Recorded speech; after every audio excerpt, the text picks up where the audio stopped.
Okay, so I think we're ready. I think we're talking about motors, right? What's our two main categories of motors? Electrical motors. First of all, what's a motor? When we use that term. Well, it's not an engine. A motor is not gas powered. Well, we could have an engine without being gas powered. Normally, a lot of people use that term, but it's actually combustion. We call them combustion engines. Those are what runs off gas, right? So what is a motor? We're not talking about a car motor. We're talking about an electrical motor, or even a fluid power motor. So we have fluid power. We use the term motors, and then we have electrical motors. Electrical motor And then we have the term called rotary actuator. So what's the difference between a motor and a rotary actuator? a motor takes electricity and converts it into energy. Well, there's a lot of things that take electricity and convert them into energy. A solenoid takes electricity, a light bulb takes electricity and converts it. Don't convert it into energy. It takes energy and converts it into light. So what we do is when we talk about power, we can't create energy. The energy is already here, right? You understand? What we do is we take energy and change its form. So we take energy and convert it into some form of power or some form of pressure. And then we take pressure and convert that over to some form of power, right? And of course, what is power? Well, power is the rate of doing work. Okay, you understand that? So we got motors, we got taking energy and convert it into something electrical, a light, and that's not a motor. Solenoids, we have solenoids, that takes power and converts it over to a linear motion. We have rotary actuators that take power and convert them over to rotating motion. And then we got motors, but there's a little more to the actuator and the motors that we need to understand. A rotary actuator doesn't rotate multiple 360 degrees. It's got a limited stroke. So a rotary actuator always has a limited stroke. It generates an arc, but it has a limited stroke. A motor does not have a limited stroke. You'll understand the difference, yes or no? So a motor, it runs as long as you let it run. Now we might put a mechanical stop in there and then turn it off like you do on your light, on your locks on your door. So the locks on your car door is a motor. It's not a rotary actuator, it's a motor. Also a rotary actuator, an electrical rotary actuator is just it's like a solenoid, which means we can generate electrical force in one direction, and then we have to have something else to turn it back, right? Y'all understand that? But we have rotary actuators. But rotary actuators, the stroke is limited, usually less than 360 degrees. Then motors does not have a limited stroke. It's got an unlimited stroke, which means they run just as long as you let them. And then, of course, we got fluid power motors and we got electrical motors. And we're looking at the two main categories. What's the two main categories? Yeah, AC and DC.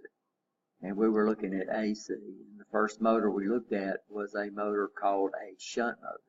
Now, the first motors we talk about are the motors that actually uses brushless. These are brushed motors.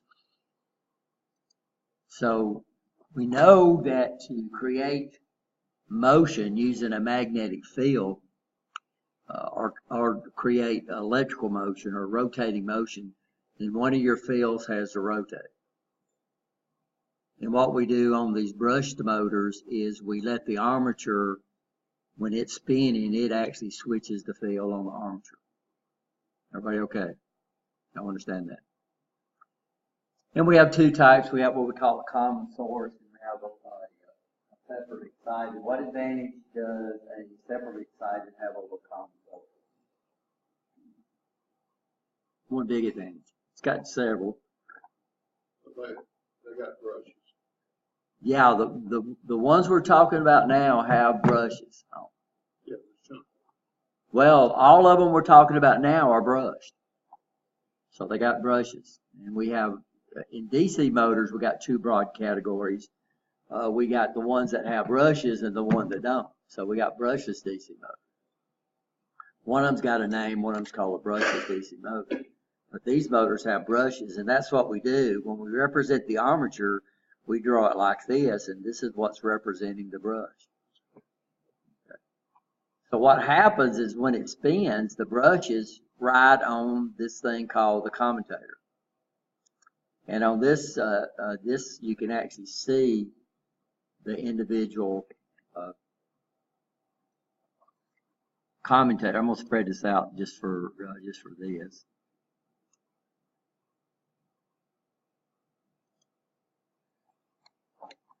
So the rotating part of the DC motor is technically called the commutator. Stator is a term we use for AC motor. You can see this is one of those terms that are misused. Yeah, that's what they call it. That's what they call the stationary field in an AC motor. On a DC motor, the stationary field we call the field. The rotating field, we call that the armature. So we got two fields that have to interact with each other. We have a field that don't move that we call, here it's called the field. On an AC motor, they call it the stator. And then we have the field that moves. On DC motors, we call it the armature. On AC motors, we call it the rotor. So the guy that put this animated GIF together, it's a really good GIF, did not use the right technical terms. But we understand that, right? And you can see what's happening is it's constantly changing the magnetic field of the rotor. And we're letting the motor do that. You'll understand that, which is really, really neat. So what happens is the switch takes place right here. It's hard to see. Because we can't see the way it's wound. And every time it switches, it constantly puts a north pole up here and a south pole right there. And this would be maybe the south pole and the north pole. And it always pulls it into here, right? You understand that? Which is pretty neat. So what we do is on these brushed motors, we let the armature create the shifting field. And since it creates the shifting field, it causes the motor to rotate. Because if I didn't have a shifting field, then what would happen?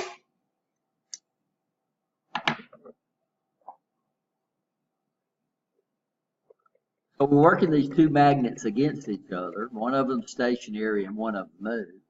So if I didn't have a shifting field, it would just do this, a north-south, right? You understand that? But if somehow we can come up here and cause this field to constantly shift, then what do we get now? We get motion. You'll see that. But what would I have to do on this bottom magnet every time it flipped? Well, while it was in the air, I would flip this one around. And then it flips. While it was in the air, I flipped it around. And then it would keep doing what? It would keep spinning. So that's what they're doing with the commutator. They're constantly shifting that field. And always cause it to repel and retract. What we do, of course, what's nice about it, what advantage does electromagnet have over a permanent magnet? So, yeah, we can vary the strength. So if I can vary this current flowing into this armature, then what happens is we can vary the speed. So what we do when we want to change the speed of the rotor, we can change the speed, we can change the amount of voltage we put on the armature, which comes up and sets the amount of current in the field. The strength of the field, and the strength of the field would determine the speed, right? You understand that? Also, if we change the polarity of the voltage going to the armature, then the direction of the motor will reverse. Now, this is a permanent magnet motor. And we run into permanent magnet motors all over the place.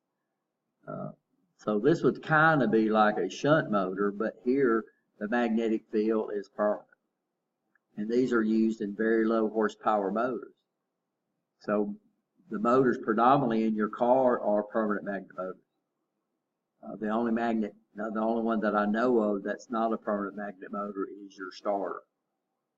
But it's still a brushed motor. I don't know if I've heard you tell this a lot, but I really don't know if I've ever understood the changing of the polarity of those makes it rotate. I don't understand that. You have a brush on each side, are they different? One of them would be we put a DC voltage on there. We put a plus on one of them, we put a minus on the other. It's DC, so what's going to happen? Yeah, but what happens is it keeps changing. Every time it changes, it switches the coils. We have a really good video, if I can find it real quick. This guy does a few things that's not quite right, but it's works out really neat. I think I've got it in the. What I understand is what causes it to change. The motor itself. So if this was an electromagnet down here, and while it was in the air, I kept putting. So if this right here, if this right here is a south and this is a south, it's going to do what? It's going to do what? It's going to repel, right? You understand? Like poles repel. Well, what if I was fast enough? What if I was fast enough while this thing was in the air? While it was in the air, you could switch it. You switched it down here. Well, it would keep doing what? The commutator, the guy that's spinning. Yeah. So each one of these bars on the commutator goes to a coil on the motor.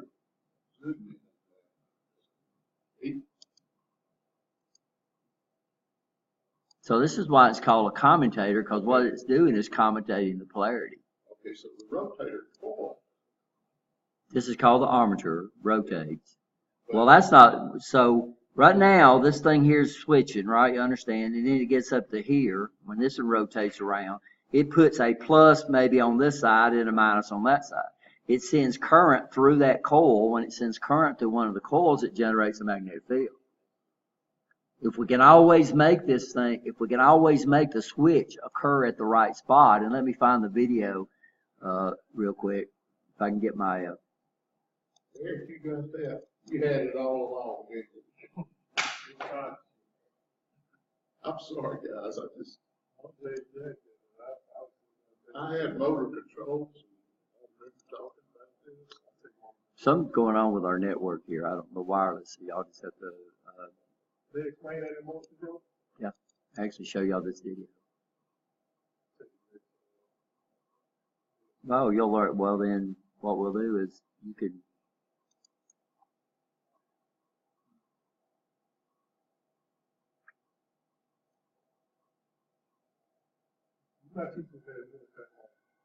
Huh? No, Hoyt Sanders is.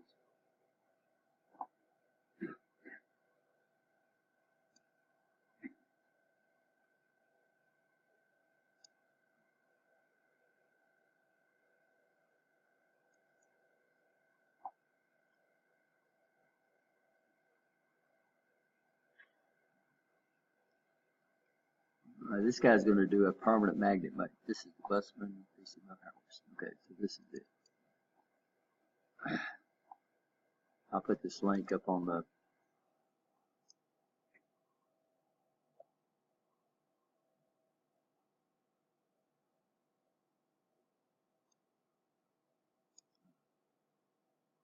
I gotta get rid of it. I tried to go to your, some of your class stuff, and it just, mine just squats. Oh, really? They gotta get something round. Might be that. Yeah, this might not work, guys. The network is, the wireless is extremely slow, and we don't have a cable. We don't have a wired.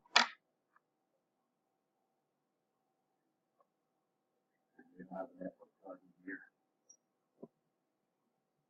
So the PowerPoint, I had to literally download it.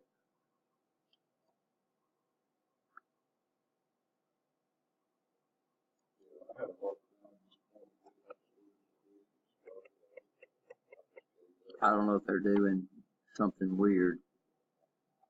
We'll see if it cleans up during the day. So I'll just have to show you the video. It's a really good video. I think we've seen that. Yeah, where the guy puts the two wires out there and makes it spin around. He talks about 90 degrees and all. It's a really good video. I think we saw that. We did. And then, Yeah. so what advantage, and so I had to download this one and put it on my USB drive, so I couldn't load the PowerPoint. So what advantage does the separately excited have over a common soldier? These guys, by the way, these guys work on something we call counter EMF. And what determines the amount, what determines the strength of a magnetic field? Huh? Current. Yeah, the more current you put in a coil, the stronger it is. Right? You understand? And the only thing that's giving this thing resistance right now is just the resistance of the wire.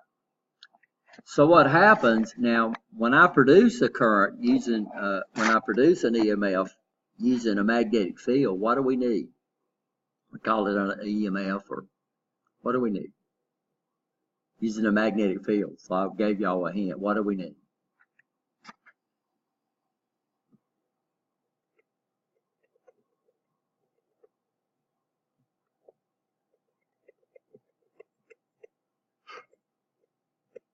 I don't see it yet. Okay. So what do we need to produce an EMF using a magnetic field? We got to have a magnetic field. Yeah, that's number one.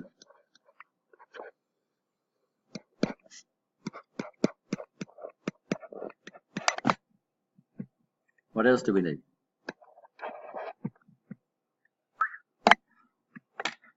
Guys, I don't see where that guy's at.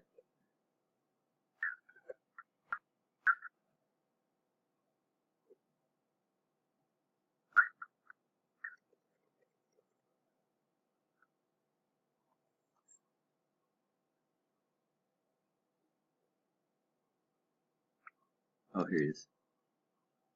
This is not the one I wanted anyway. So what else we need?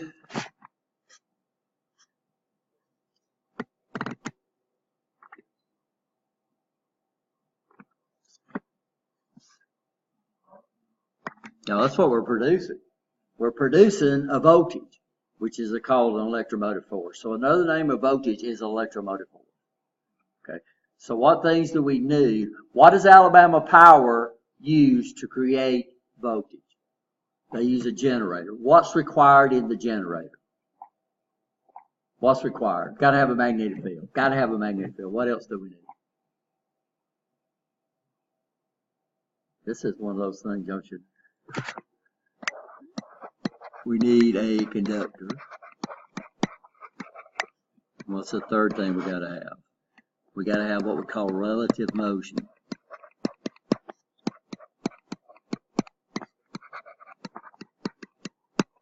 So what happens is I got a magnetic field, and if I move a conductor through that magnetic field, it creates an EMF. I can either move the conductor to the field, or I can move the field over the conductor. And over in motor controls, y'all see me do that. Well, You'll see that in motor control. I don't know if Hoyt's gonna do that, huh? But yeah, I just took the cause wire, moved it across the dang magnet, and it created an EMF. Now, what determines the amount of EMF is the strength of the field. Now, back in DC, we learned that if I put little batteries like this, what happens to their total voltage? Do they subtract or add? If they're hooked in what we call, do they subtract or do they add?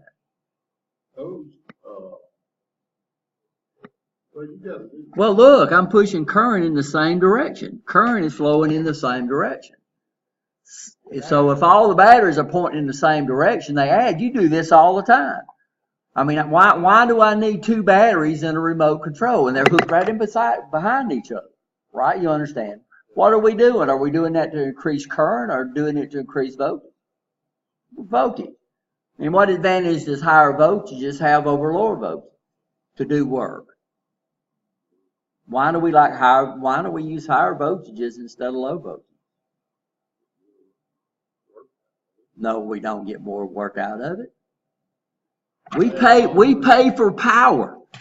So power is work. So I don't get more work out of a high voltage than I do out of a low voltage. What we do is we're dealing with this thing called I. I is equal to P over V. So what that means is that if my remote takes, let's just use an example. If my remote takes 100 watts to work, and I use 1 volt, it would need 100 amps. If I put 50 volts on it, it's going to need what? 2 amps. If I put 100 volts on it, it's going to be 1 amp. If I put 1,000 volts on it, it's going to be a milliamp, right? You understand? So the higher the voltage, the lower the current that's required to produce that work. But we pay for power. So Alabama Power, or TVA, this power at this building comes from Tennessee Valley, which is way up off close to the Tennessee River, right? You understand that? Well, how in the world do they get that power down to Bessemer? Do they get it down here at 240 volts? Well, just think about a gigawatt of power at 240 volts. Yeah, but so what we do is we have the ability to, I'm sending power. Transformers don't change power. So the higher I can make that voltage, the less current is required. And now the resistance of the wire is still there, but now I can get more current through the same gauge wire. Because what determines how much resistance a wire has? Y'all know wires have resistance. If I put current through resistance, what does it do? So if I put current through a resistor, what does it do? Yeah, but what does it do? So I come over here, I have one resistor. If I put 2 resistors and I put current through that resistor, it does 2 things. It creates heat and it drops the voltage. So if a wire has resistance, and what determines how much current we have? What's voltage drop equal to? What's voltage drop equal to? What's voltage drop equal to? What? Huh? I times R. Okay, you understand. So if I put current through a wire, that wire drops voltage. So if I'm trying to send a gigawatt worth of power, right, you understand, at 1,000 amps, I don't have any voltage by the time it gets to my house because the wires have dropped what? Dropped all the voltage. Okay, y'all understand that? So what I want to do, what determines the resistance of a wire?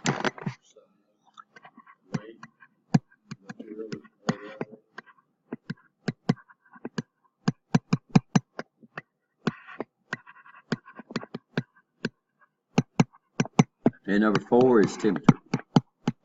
Metals, their resistance goes up when the temperature goes up. So this is one reason they don't insulate high tension wires or high voltage wires. So, okay, that means if I could send I could send a gigawatt of power, and this is why Edison's DC lost out. This is why Edison's DC lost out. Because the generators couldn't produce that amount of voltage. Generators can't produce that amount of voltage. The wires are so close together that and you have to put very, very thin insulation on the generators so they can get real good magnetic coupling, right? You understand? So I can't have a generator that generates, that's not true. We could, millions of volts. So he's put this DC out there. He couldn't put 10,000 volts out there or people be getting killed all the time. I don't remember what the voltage was, but you literally had to have a generator, a power plant every mile. Until Tesla came up and started talking about AC. So what we need to do, what determines how much current, how much EMF we can produce is the strength of the field. And then what we do is we start looping the conductors. And every time this goes to the magnetic field, this generates a little tiny battery. And if we hook them in series 8ing, those voltages add together. So the number of conductor links. Coils. And then number 3 is the speed of the motion.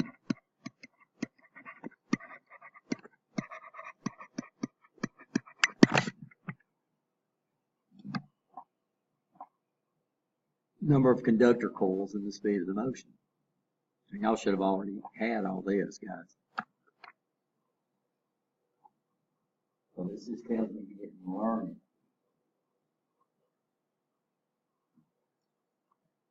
And this is basic electricity. So what we need to do, what we don't have with DC is we don't have what? We don't have motion. We don't have motion. DC is constant, right? You understand. So to get motion, then what we do is we use AC. So if I've got AC and then I can use these coils of wire, and then I can put AC in this one. This thing here spans out and drops back and spans out and drops out. It creates a voltage into this we call the secondary. Now, what determines how much I get out of the secondary is something we call a turns ratio.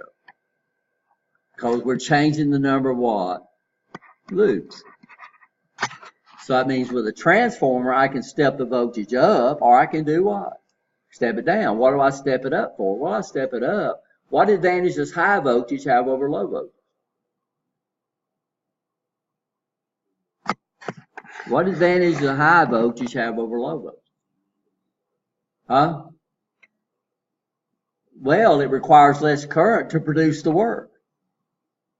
Y'all understand? So this would be, we'd look at this, P is equal to V times I. Well, the higher I make this, the lower this is to produce the same work. So these light bulbs take a certain amount of work. And when I turned them on, did the power company they gave me that work? A lot of people don't understand that. So technically, if my transformers were 100% efficient, I would turn on a 100-watt light bulb, and TVA would give me how many watts? Huh? 100 watts. So what we're trying to do is they're selling power. If they can deliver that power at a higher voltage, it takes less current. If it takes less current, then what does that mean? That means I have less loss in my wires. You're still going to have loss, but you have less loss. So the smaller I can make that current. So if I'm going, if I'm trying to send power and I've stepped that sucker up to 750,000 volts, then I can deliver 750,000 watts of power with 1 amp of current. But I can't bring 750,000 volts down to close to ground, right? You understand? It'd be all kind of stuff. So we start stepping it down. What advantage does low voltage have over high voltage? Huh?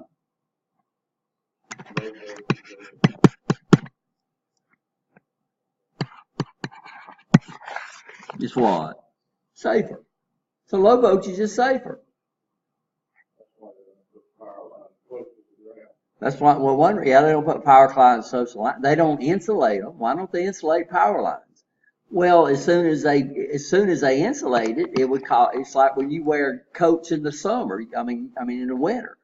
Why do you wear coats in the winter? Just to get cold or stay warm? So if they insulate those wires, then those wires get warm because they're pulling current through them. They're dropping a voltage. They get warm, the temperature goes up, their resistance goes up. So this is one reason they do not insulate. Of course, it saves them a ton of money too. They don't insulate those transmission wires. Because if they insulated them, they couldn't carry that, their ampacity would go down, right? You understand? And plus, if they can get the voltage up high enough, instead of using copper, they can use aluminum. And what advantage does aluminum have over copper? Yeah, a lot cheaper. Not only for the wires, but also for the towers that hold that wire up. Aluminum don't weigh near as much as copper does. So that means the towers that support those wires don't have to be as sturdy as they would to carry copper. And the closer I get to my house, the more likelihood they're going to be copper, right? You understand? Because the voltage starts dropping down, which means the resistance of the wire. If I used aluminum, the resistance of the wire would be higher. We'd have problems at a lower voltage. Don't the wire coming from the pole to your house? It's insulated. It's aluminum, usually. Aluminum and copper are dissimilar metals. So aluminum's got some big problems. In one, aluminum has a high oxidation rate and a rust risk. Well, they're insulated. They're insulated. Yes, that's why I knew. Well, see, that's why they're insulated. And plus, they run the center tap, the grounded center tap. That's the wire that runs down that is uninsulated. That's the grounded center tap.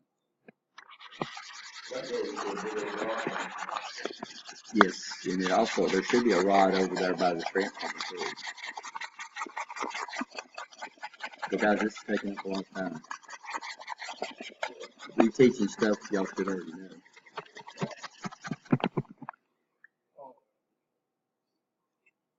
So what happens when I first put power on this thing? We put power plus, minus.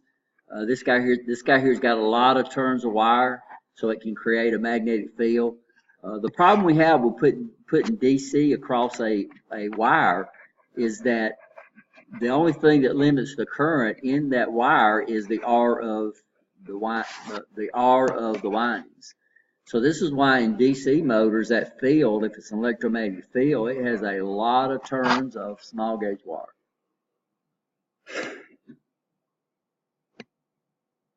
And then what happens when I come over here and put this thing's got a turns and it's got a lot bigger gauge wire. And what happens, it creates a big magnetic field here. It interacts with this magnetic field there, and it starts to do what? It starts to spin. And then the commutator keeps switching and switching and switching and switching. Well, as soon as this guy right here starts spinning, this coil, I'm spinning a wire through a magnetic field. If I spin a wire on the armature to a magnetic field, then it induces the voltage into the armature. The voltage into the armature is opposite of the voltage applied to the armature, and this is called a counter EMF.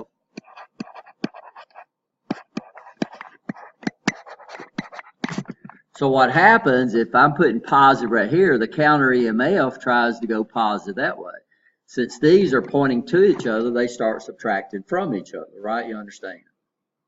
So that means the current in the armature starts going down. The speed of the motor keeps coming up, current in the armature keeps going down, speed of the motor comes up, current in the armature goes down, until you have enough current flow in the armature to run the load. So we have tons of current when we start a DC motor, because anything that's at rest wants to do what? Stay at rest. So these motors pull a lot of current when they start to create a lot of torque to get the load what? Running. It's just like your car. So when you're sitting at a red light and you want your car to move, you have to push the gas down, and it's got a real low gear too, right? You understand? But as your car comes up to speed, what does your transmission start doing? Start shifting, and then you get up to speed, you're barely touching the gas pedal now. Because anything that's in motion, what needs to do what? Stay in motion unless it's acted upon by an outside source. Of course, we have gravity and we have friction. So yeah, if you let your foot off the gas, your car, but it still coasts a pretty good way, right? You understand that? But once it stops, the sucker's what? It stopped. So what happens is that we have a lot of current in the armature. We don't change the current in the field. We have a lot of current in the armature. The field creates a magnetic field. We start spinning the armature to that field. It induces the voltage into the armature. That's opposite of the applied polarity. If I put batteries, what we call series opposing, then their voltage subtracts out. You measure 0. No, I'm sorry, yeah, you'd measure 6. I was close. Yeah, if one of them's 12 and one of them's 12, you'd measure what? You'd measure 0. Now, this never actually happens in that DC motor, because if it ever went to 0, you'd have no current in the armature. If you have no current in the armature, you'd never have a magnetic field. If you never have a magnetic field, you wouldn't create torque, right? You understand? So how much current does the armature pull? Well, the armature is going to pull enough current to turn the load. And if you stall the motor, then it's going to pull a ton of current, right? Because the slower it goes, the more it wants to do. So these guys here work off of what we call counter EMF. And that's the way these DC motors work. These DC motors work. Now, the problem is that this guy right here, I can't reverse. So what would happen on this motor if I came over here and changed, and y'all had motor controls, and I hope Hoyt does this. I need to make sure he does this in class. So if this goes plus and minus, the motor might come up and might run clockwise. If you come over here and reverse this, what's going to happen? So I come up here and put minus and I put plus. What's going to happen to the motor? No, it's not. It's going to run the same direction. It's going to run in the same direction because we still, while ago, this right here was the north, this right here was the south, right? Well, now it's the south and the north, so it's going to run in the same direction. So what you have to do to reverse a motor is you have to change the relationships between the fields. So you have to reverse one and not the other. If you reverse both of them, and I showed y'all this in motor controls, if I change both of them, then they run change in the same direction. So the problem with a common source motor is not reversible. Whichever way it's designed to run, that's the way it will run. The separately excited motor, we can do what with that? We can reverse it. But not the shunt motor. Unless they put a terminal board on there and bring the fields up to the terminal board, and then you can reverse them that way. So the separately excited motor is reversible. The common source motor is not. And of course, the separately excited, we can control the torque and the speed. Industry standard is to reverse the armature, to reverse the motor.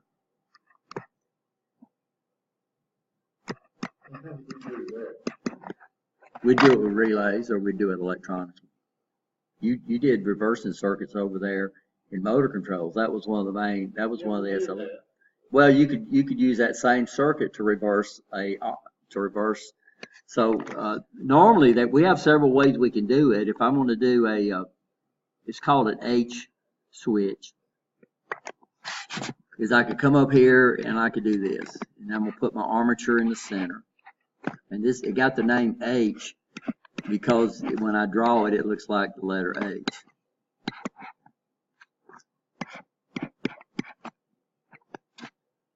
And then down here, this might be your minus DC.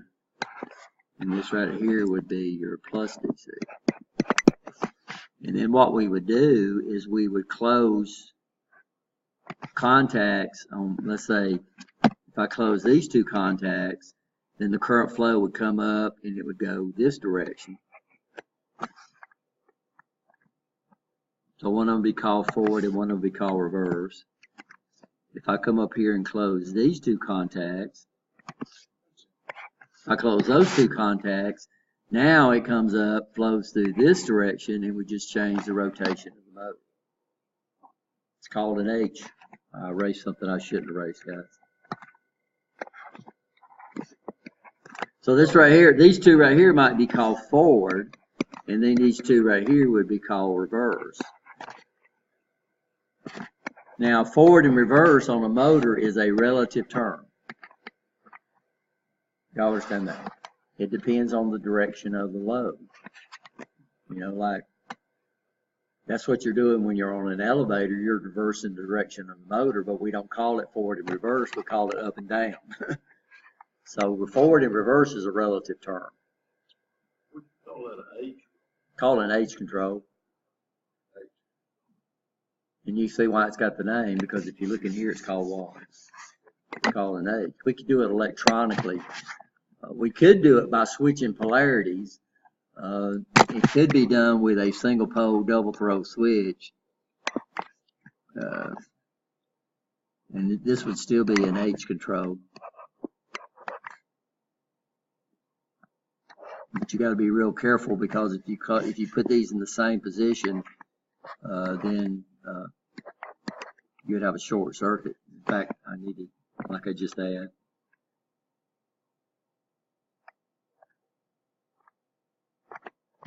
We'll put this one down. Normally this is done, these are done with relays.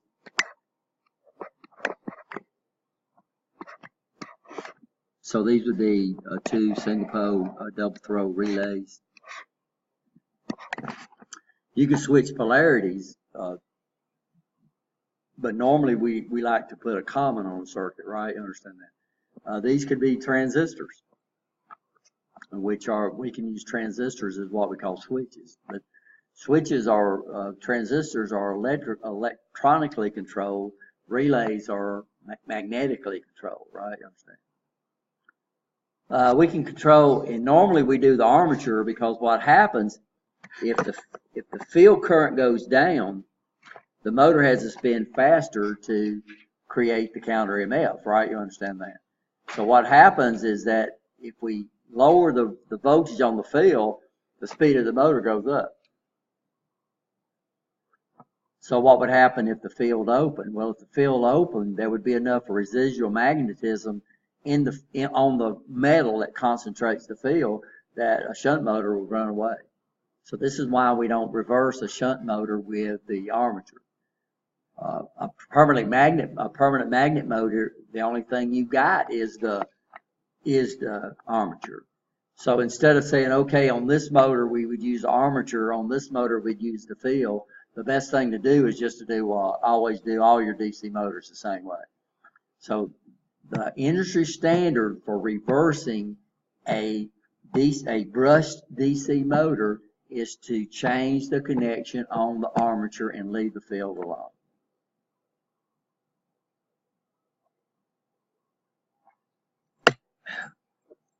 So common source, we have good speed regulation. On the varying loads, it's got OK torque. Change the armature voltage current, change the speed in the same direction, change the field voltage current, change the speed in the opposite direction, but increase the torque in the same direction. These guys here are fairly expensive to control.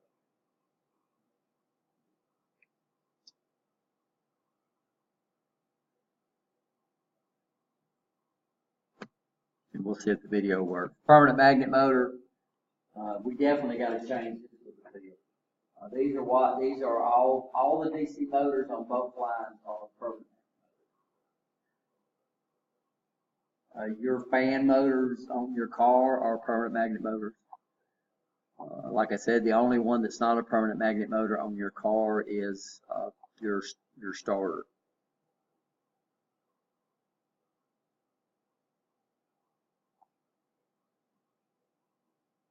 using very low horsepower applications. Now, so over here on the line, what you'll see is they'll take the DC motor and then they'll run it through a gearbox. The gearbox is either part of the motor, and what they're doing is they're stepping down the speed, which does what? To the torque. Speed goes down, what happens to torque? Yeah, torque goes up. So you see those motors are running very, very fast. I put that other one up. I need to go get that one. This is a series motor. This is what the starter in your car is. It has very good starting torque because the two fields are in series.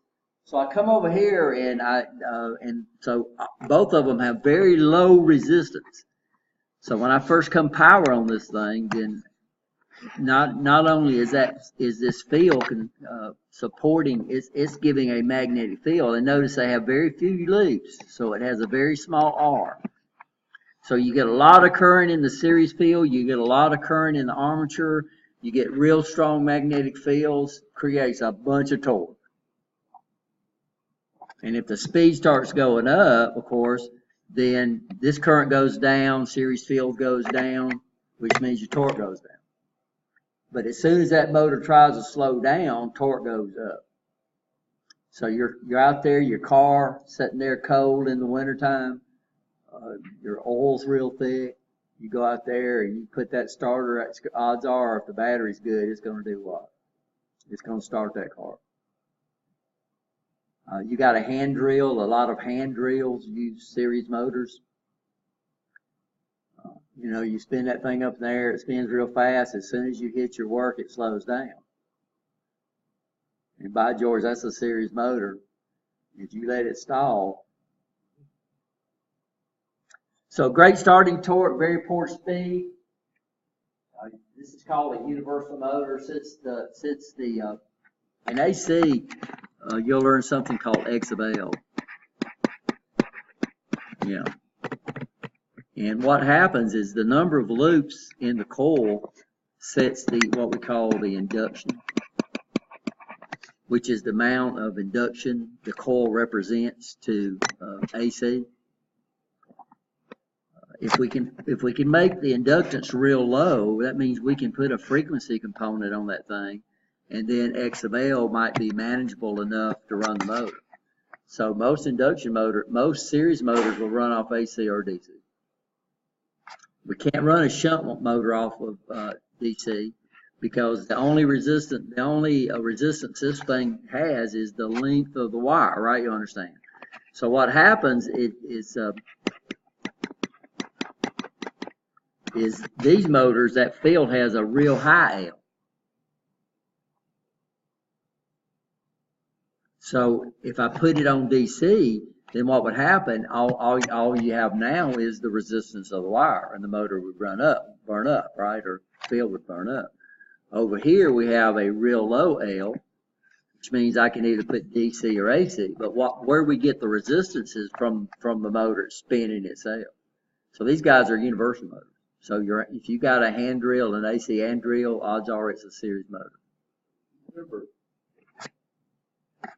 probably the 60s, all the drills were the same speed. Later on, Black Decker come out with a little plane with the dial speed. What kind of motor was that? That's probably a series motor. One of the ways we can control the speed, of an AC motor, and we call this synchronous speed, by the way, is 120 times the frequency divided by the number of poles. Well, if I've got a switch on there where I can raise the number of poles, then what happens? Yeah, it's just like, well, it works just like a ceiling fan. So if you got a ceiling fan, it's a 3-speed fan, and you're not changing the frequency because Alabama Power gives you 60 hertz.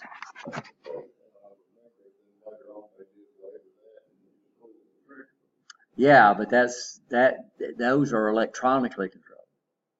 Changing the voltage electronically.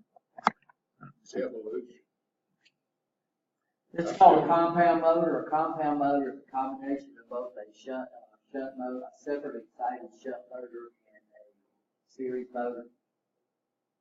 These guys here have high starting torque, but not as good as the series motor. They got good speed regulation, but not as good as the shunt motor. We have cumulative compound. These have high so cumulative compound has good starting torque and less speed regulation. A differential compound has good speed regulation, but less starting. So it depends on how the series steel is wound. These are the predominant DC motors that's used in the industry. And we control the speed electronically. One of the methods we use the way we control the speed of a DC motor is we just put less voltage on the armature. If I put less voltage on the armature, then the speed of the motor goes down. If I put more voltage on the armature, the speed of the motor goes up. But that was analog.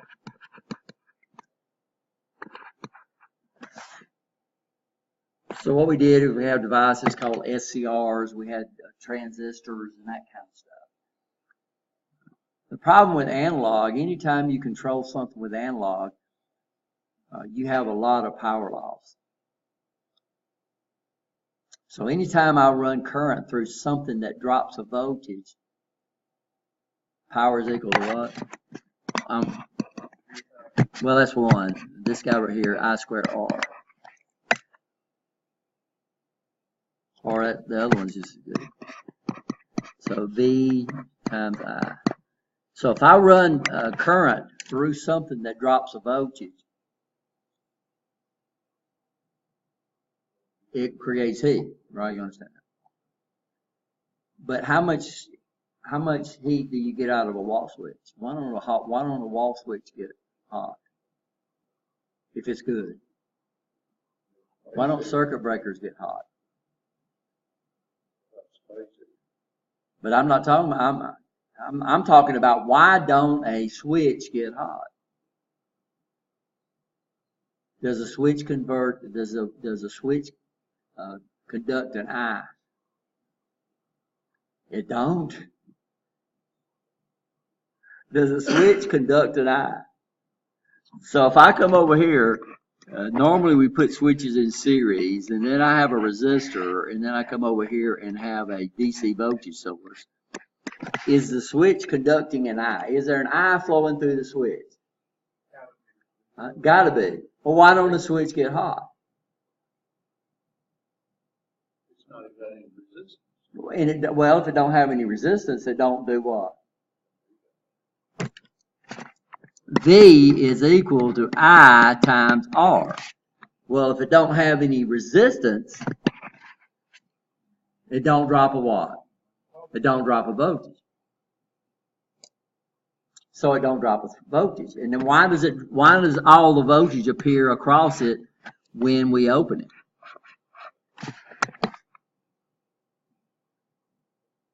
What was it? Why does the voltage?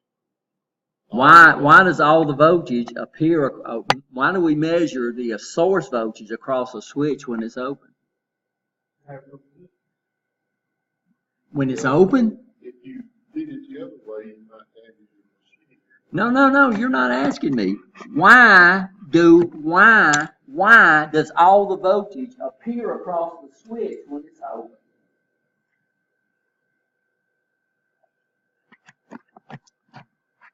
So how much if that switch is right there if that switch right there is open, how much voltage drop is across that resistor right there?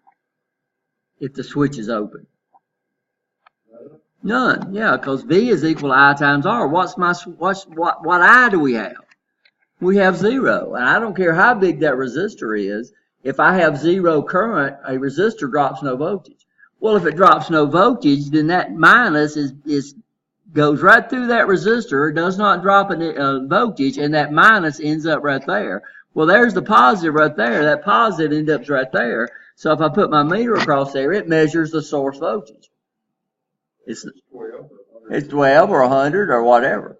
but it does no work. The switch does no electrical work. It's got a function, but it doesn't do electrical work.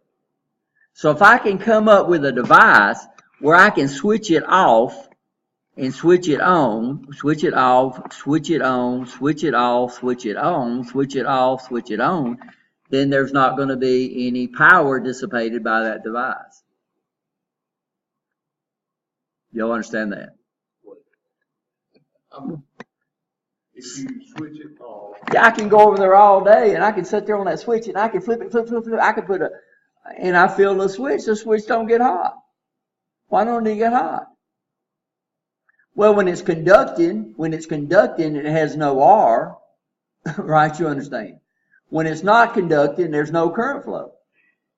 So a switch don't get hot, no matter how hot you switch it over there. So if I got an electronic device that I can switch on like a switch, I can switch it off like a switch, then it won't get hot. Unfortunately, that's not exactly true, because it takes time to switch it off and switch it on, right? You understand? But it produces very little power. So we have these devices called transistors that we can switch off, and we can switch them off like a switch, or we can switch them on. When they're switching on, they drop almost no voltage. When they're off, they drop all the voltage. They don't drop it appears across it, but it cuts off the current. So what happened over time is they came out with a technique of controlling the speed of a DC motor using something called pulse width modulation. And we'll stop right there and let y'all take a break. That was politics.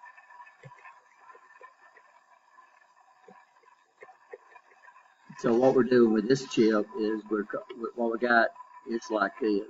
So what we got is we got plus DC, and then the motor is connected here. And then what we're doing, what that thing is electronically switching the minus. So my scope is referenced to the minus, so that's why it gives me that weird thing.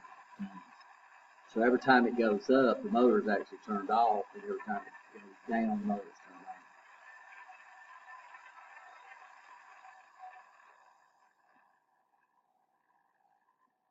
on. A lot of your PLCs have pulse width modulating outputs. The Arduino has one that we can use. If we program it to be a pulse width modulated pin, it provides that pin for us. So the first thing that we have to do is on the Arduino is we have to program the pins. So that was one of the first parts of the program. I don't have it up right now. Yeah, we tell the pins whether they're input pins or they're output pins or they're analog pins, analog in, analog out. This guy here's got it's got 6 analog pins. The Arduino Uno has 6 analog pins. So we can either tell them their inputs or we can tell them their outputs.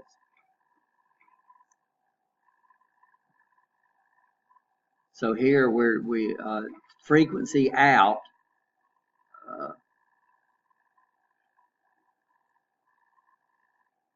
Oh, this is pin 13. Up here I said pin. No, okay, this is stepper motor. This is a different one. This is a program that runs the stepper motor.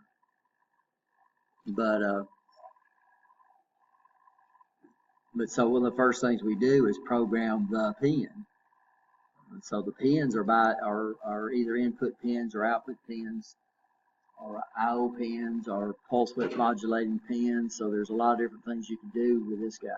But what you have to do is you have to tell it what it is first. So you're okay on pulse width modulation? Pretty neat, ain't it?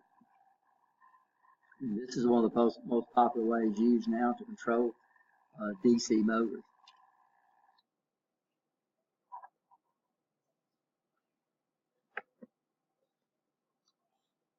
So motor speed control, we get voltage increases, speed, voltage increases, speed increases, voltage decreases, speed decreases. Normally used because if speed control circuit fails, the motor will stop. field, as the voltage increases, the speed decreases and the torque increases. As the voltage decreases, the speed increases and the torque decreases. Not normally used in speed control circuit fails on a shunt, separately excited, or compound motor while in operation. The motor will open. So instead of doing the series motor is the only one, if the field opens on the series motor, the motor will stop. Although your brushless motors, if the field opens while the motor's running, it can run away. So instead of saying, okay, on your series motor, you can do this, this is the normal way we control the speed of a brushed motor is by controlling the what? The armature. Are we okay? So it's real neat. We increase speed, speed goes up. We increase the voltage. We increase the voltage. So this is what's happening as the positives spread out, the motor sees more voltage and it averages that out. Reversing the electrical connection of the armature and not the field. So this is the industry standard for reversing a DC motor. A brushed DC motor. Because if the reversing circuit fails, the motor will stop. If it was a separately excited, it was a compound or a shunt motor, the motor would run away. If the field opens, you don't understand that. If your armature circuit opens, the motor will stop. And that's what we want. And if we have a problem, we want the motor to do what? To stop. Reversing the connection on the field and not the armature. Very seldom used because a shunt separately excited or compound motor might overspeed if the shunt field connection is lost due to reversing circuit failure. The motor will not reverse if both the fields and the armature are reversed. And I could do that over motor controls from now to doomsday. I could go over there and I say, what's going to happen when I reverse these? And I reverse both of them, the motor runs in the same direction. If you reverse both of them. Next motor we'll look at is called a stepper motor.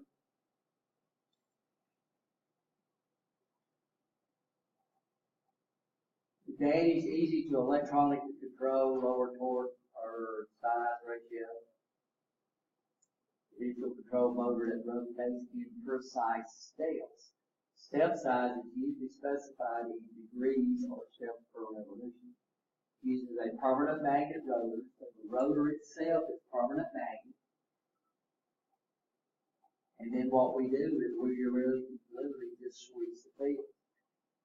Notice when you switch the field, what does the motor do? But it don't move at a constant. It moves in what? Steps. And the step size is precise.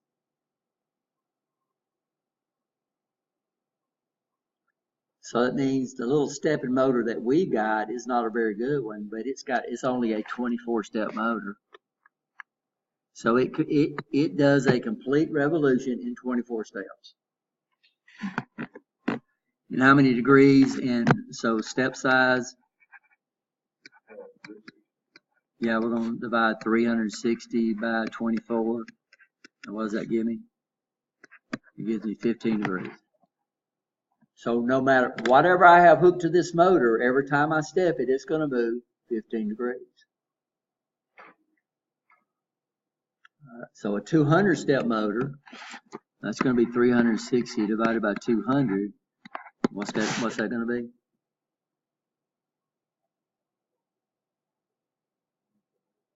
What? 1.8 degrees per step.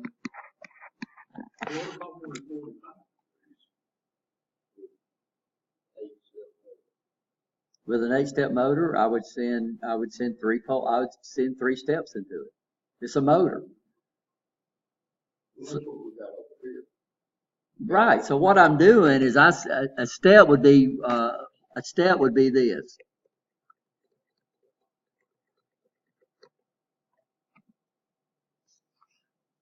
So let me go forward and then come back. So this is a step right here. So every time I move the field, so right now this might be a north-south, north-south, but every time the field moves, the rotor aligns with that field. So what we're doing is we're constantly changing the fields, right? You understand that? And every time you change the field, what does the motor do? It aligns with the field.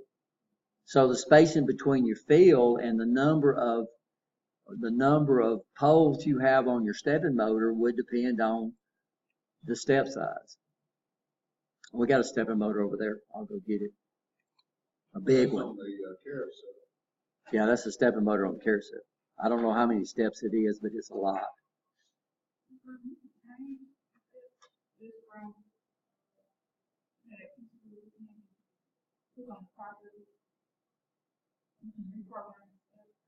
Not on that one. You can't reprogram the steps. The step size is built into the motor.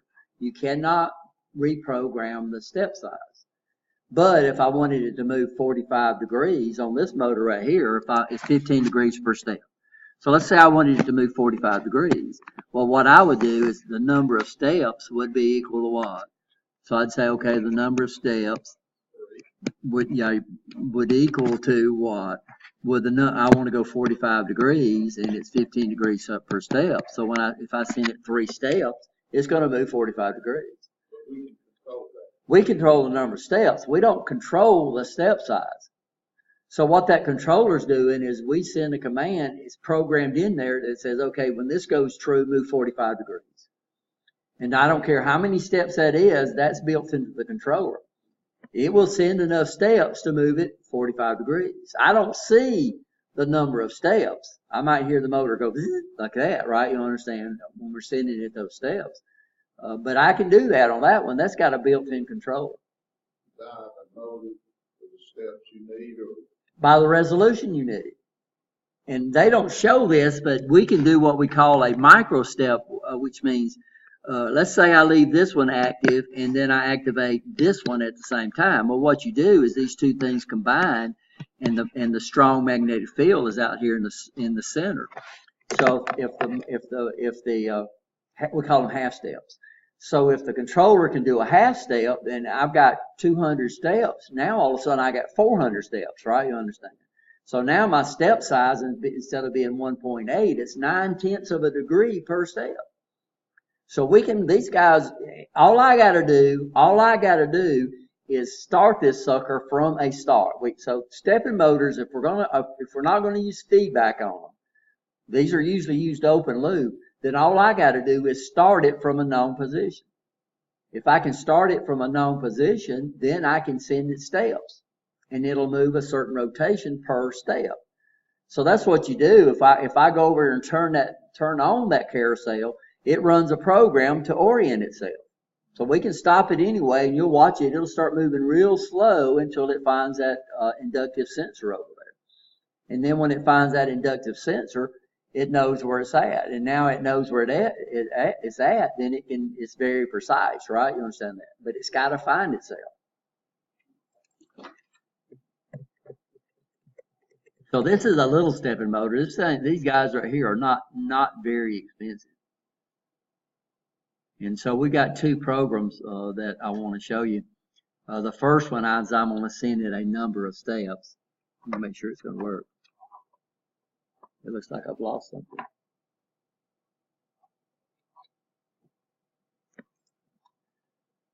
And so we're going to do, this is called a monitor, where we can actually send it. Let's see if it's going to work. So I'm going to do 1 step. 2 steps. Okay. So I'm going to bring my camera up. So this is what I'm doing on this one. This is the actual program right here. And what I'm doing is I'm sending a number of steps. So if I set it 1 step, it should move 15 degrees.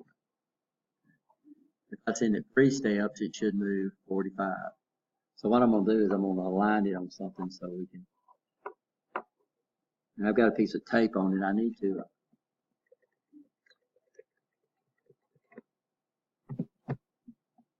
Now let me bring up my monitor.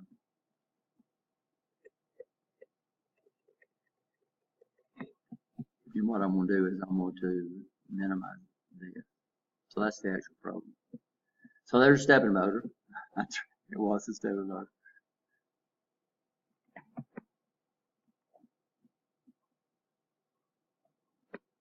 So I'm going to come up here and I'm going to send it one step. And how far should it move? 15 degrees. You know.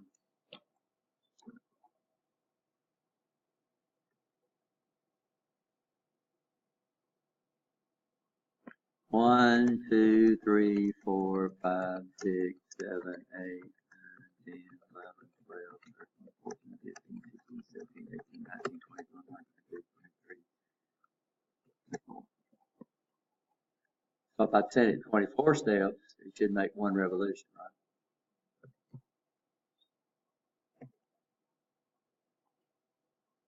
If I do 48 steps, it should do what? Revolution. Oh, I did 38. No, I did 38. I didn't do 48. I hit the wrong key. So let's line it up. Yeah, and we can change directions by changing the sequence of the way we send the pulses to the, I've got a pin over here I can hit. I don't know where it's at, where I can change the direction. So I'm going to send it, what, 48? 48 this time, Rich. And what's it going to do? And it stops. So whatever I have hooked up to this motor, once I start it, so notice I physically put the motor at a spot. We would have to do it electronically. So that means when I get over there, if I turn that thing off, first thing it's going to do is what? It's going to find itself when I turn it on. Once it's found itself, then once it finds that inductive sensor, it's just like your printers. A lot of printers use stepping motors to position the print head. Well, what do they do when you turn them on? You hear their heads looking for itself, right? It's looking for a sensor that hits usually on the left-hand side. It'll go over there and hit that sensor, and now it knows what? It knows where it's at. It knows its home position or its origin position. I got another program, so I could very easily just do the math, and then instead of having me trying to enter the number of steps, then what I've got is I've got another program that I wrote that used that same basic thing, but what I did is I did the math.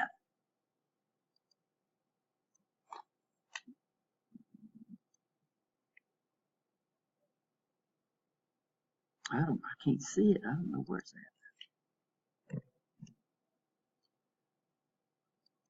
So this is a program that I enter the number instead of me having to say, okay, 3 steps, 4 steps. What this program does is it's set up to do the math for me. So if I put in 45, it's going to divide it by 15 and come up with what? 3. If it downloads. I don't know why my pulse width modulation circuit's not downloading.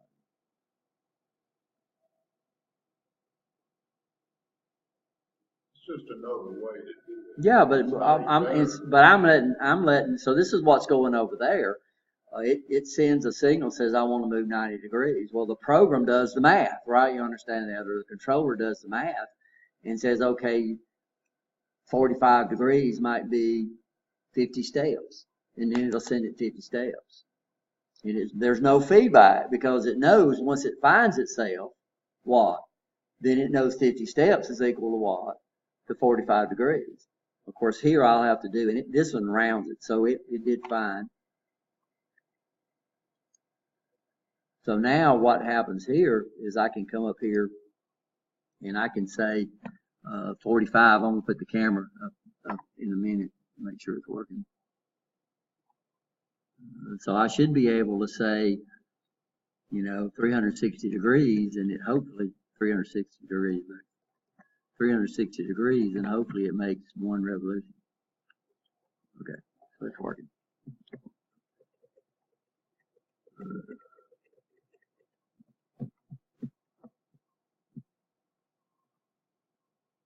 Don't need that one.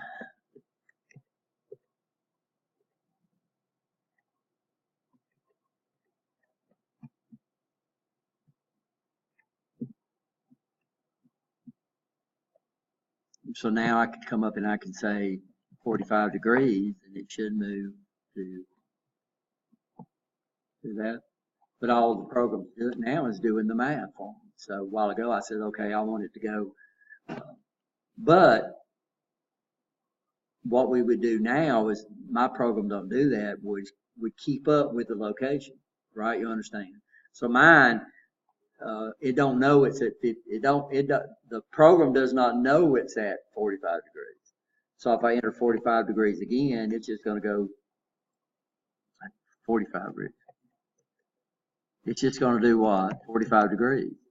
What would happen, I could set up a program where it keeps up with where the motor's at, right? You understand? So if I enter 45 degrees, it would go 45, and then I would say, minus 45, it would go back, right? You understand that? But my program don't go back and forward. So it can keep the program, the stepping motor has no idea where it's at. It's the program that's running it that knows where it's at, right? You understand? All it does is see steps. That's all it does. That's all it knows. But it's very, very precise. So whatever I put on this thing, I can move it real precisely, right? You understand that? Stepping motors. You can buy closed loop stepping motors, which means they have encoders on them. But these guys are predominantly open loop, which they find themselves. Once they find themselves, then all we do is say, move this many steps, move that many steps, and we take for granted that it knows where they're at. CNC, probably not. It depends. CNC probably don't use these things because of the step size. Normally CNCs we don't want. They have to be more precise. But they have motors though that adjust if you're milling it off. Yeah, but those are probably DC. No, those not these. Those have encoders. These would be like the motors on the robot. So the robot has to be extremely precise. So the motors, even though some motors run stepping motors, they're usually open loop. Open loop motors sometimes use stepping motors, but they have closed loop stepping motors, but it still moves in steps, right? You understand? So this is not a very good motor. This is, like I said, this is 24 steps. So that would only be 15 degrees per step, but you can get these. You can do some fancy ones too that have the ability to do what they call micro steps, where you can go, you can do 16 steps between poles and all that kind of, just by varying the magnetic field. And they have micro step controllers out there that runs these stepping motors. Thomas Hickenbotham, he builds 3D printers. The wax, the strings they use strings, almost like it looks like weed eater cord. And what it'll do is it runs it through a heater and melts it and literally deposits that out. And he makes those things, and he uses stepping motors on his. Huh? He's in school. Oh, he's in school? Yeah, he's one of our students.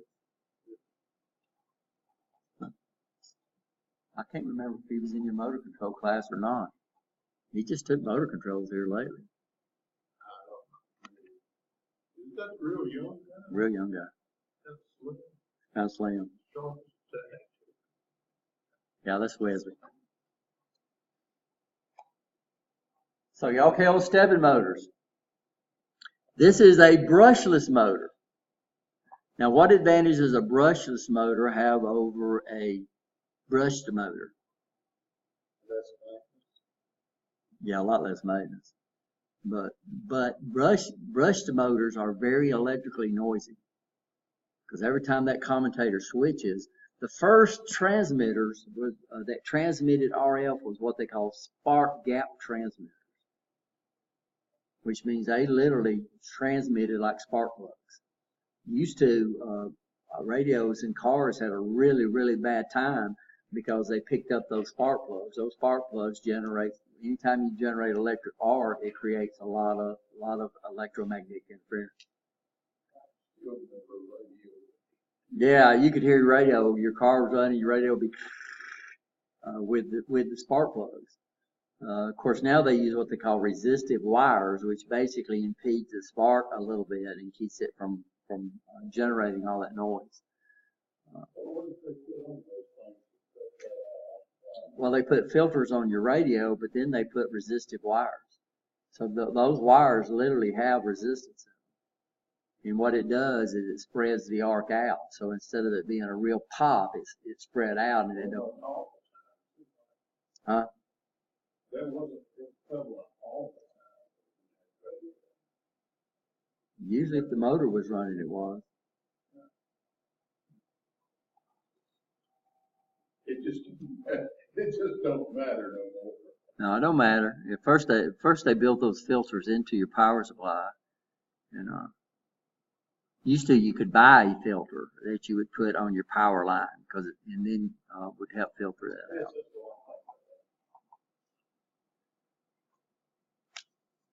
out. The last DC motor we'll talk about is a brushless DC motor.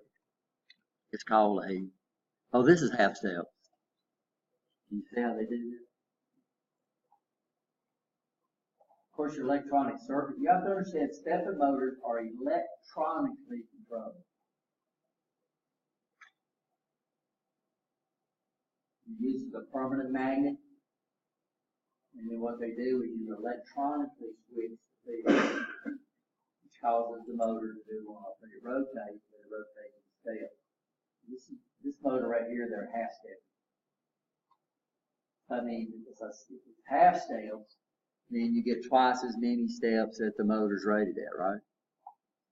And this is the electronic circuit that controls that. So you can see, these guys have been around so long that you can buy a stepping motor controller. So instead of you controlling them, you just send pulses into them. Then you can set it up for micro steps. You can set it up for half step, micro steps, or whatever you need. So this is my basic controller right here. So this is the circuit that's controlling the stepping motor. So all my Arduino is sending out pulses, and then this runs into a counter, then this runs into an encoder, and then this is the driver chip right there. Well, if I made the circuit, and you do it a lot, then they're going to do what? Somebody's going to create this as a single integrated circuit. So you can buy microcontrollers for stepping motors. Controllers for stepping motors out there. And then you tell it maybe the direction, and then you just send it a sequence of pulses. This controller that's on that stepping motor, once you program it, you just tell it to move 90 degrees. That one is programmed only it only uses two angles. It's either 45 degrees or 90 degrees. Well, see, that could be accomplished too, but you got to understand stepping motors are electronically controlled. The other type of motor we have is what we call a brushless DC motor.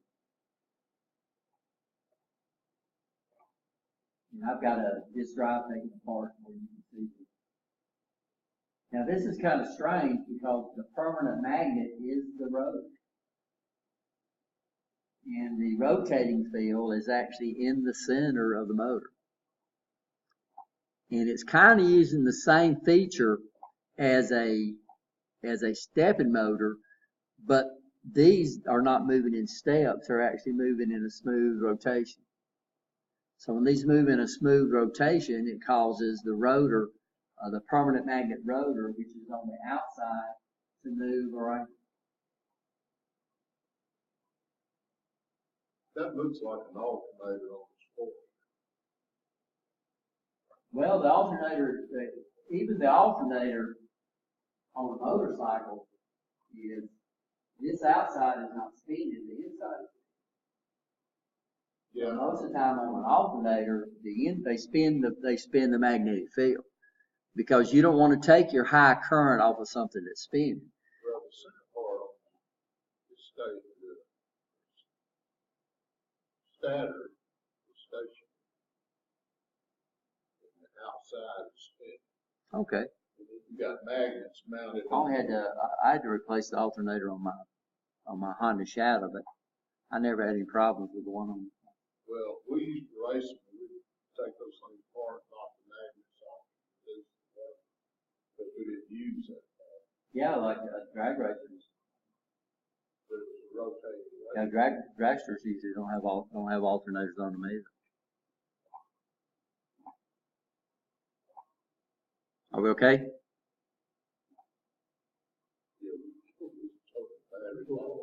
Huh? So what advantage does a brushless motor have? And you're right, a brushless motor, it takes less maintenance. But the problem is that we run these motors, so this computer's got a motor in it. And it's a DC motor. Well, when that thing switches between those poles on those commutators, it generates an arc. And if it generates an arc, it generates noise, right? You understand? And I don't want a bunch of electromagnetic noise being generated inside my computer. So the fans inside these, your computer fans, are all brushless DC motors. And all I got to do is just control this field, right? Understand? Normally this is controlled inside the motor itself.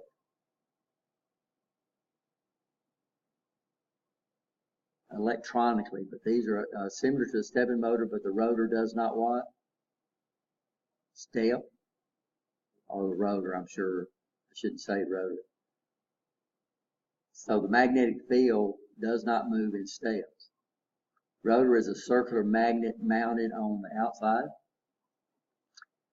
The stationary stator field, so the stator, similar to the rotor. Now, what's turning in that picture there? The stator? Or the rotor. Stator is this guy. This is what's turning.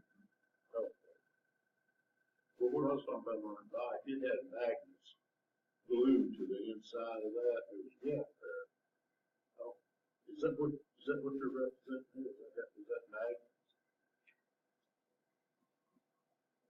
Yeah, this is a magnet. It's a rotor. It's a rotating magnet.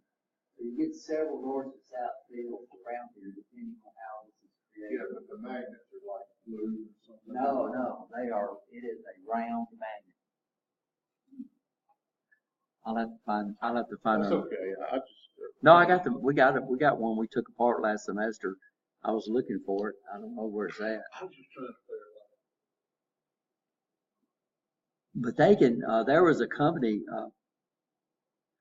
when they make magnets, they can make them. It's unbelievable what they can do with these magnets. Now, they can create different patterns of magnets on a single graphite block. They can have north, south, as many norths and souths that you want. So they literally, what they can do with magnets now. So what this is these magnetic fields were created on the rotor. But here they're just showing a north and a south. But I could have a north, south, north, south, north, south, north, south, north, south. And when this thing here moves, and you can have a lot of force, by the way, they spin this electromagnetically. So this inside does not spin. What they do is they rotate the field electromagnetically. And usually they use a Hall effect sensor. The Hall effect sensor is usually sitting out here on the rotor so we can synchronize the rotating field with the spinning field. And so we'll try to find that. We'll let y'all take another break and we'll try to find that and try to show y'all. And normally these are used where you don't want, you don't want it to move in a steps. You want it to move in a smooth motion, right? And you don't want it to generate electromagnetic interference.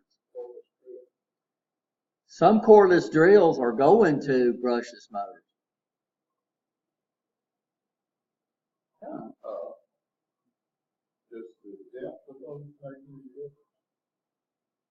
The depth is going to match the fill post, the size of the fill post. Like I said, y'all go ahead and take a break in the disk drive. Back when we was using floppy disks, now we use thumb drives to Yeah, replace that it. was like a 5.5. 5 1/4. Some, yeah, 5.25. Yeah, we had 5 1/4s and 3 1/2s. And this wasn't the size of the drive. This is the size of the disc that slid into the thing. Had a little bit of pickup. This was replaced by some smaller ones, but they still work basically the same. So this is a stepping motor. What they do on the stepping motor, I didn't have time to take it apart, but they're read-write heads that move in and out, and they move them in steps. And we recorded in what we call tracks. So a track on a CD means, or DVD is nothing what tracks actually are. So on a DVD, it's a spiral or helical track. On floppy drives, there were individual tracks, and what you did to switch between the tracks to record information, you sent a step to the stepping motor. So this stepping motor was the head positioning motor. This is the motor that spun the disc inside once you put it in there. And this was our first removable media, which means we could take these floppy, I don't know if I've got any more around here anymore. They were inside a plastic envelope, and then it had access holes through it where the heads would latch in there. And then it had a hole in it, they call it the index mark, where it could keep up with reference for these things, which was a pretty neat thing. And when you turned it on, the stepping motor that positioned the heads would automatically retract all the way back in. And that way, now that it got an origin, what could it do? It knew where it was at, right? This is the brushless DC motor. Now, a stepping motor is a brushless motor, but it's got its own name. So we got stepping motors, and then the brushless motors are these guys right here. And I was wrong when I said it used a Hall effect. What it does, it's spinning a magnet, and if it's spinning a magnet, then it's got a moving magnetic field.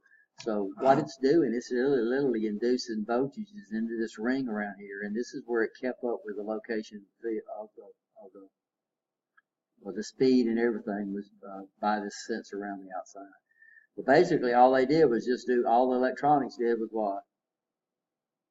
Just rotated the field. And then the rotor, this is a magnet right here. It's not clamp on to, this is just a circular magnet. That's all it is. And then when this rotated, this permanent magnet around the outside would latch onto this spinning field and rotate at the speed of the field, which is pretty neat.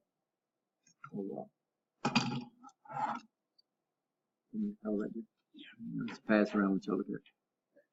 I've seen these before. But if I was to take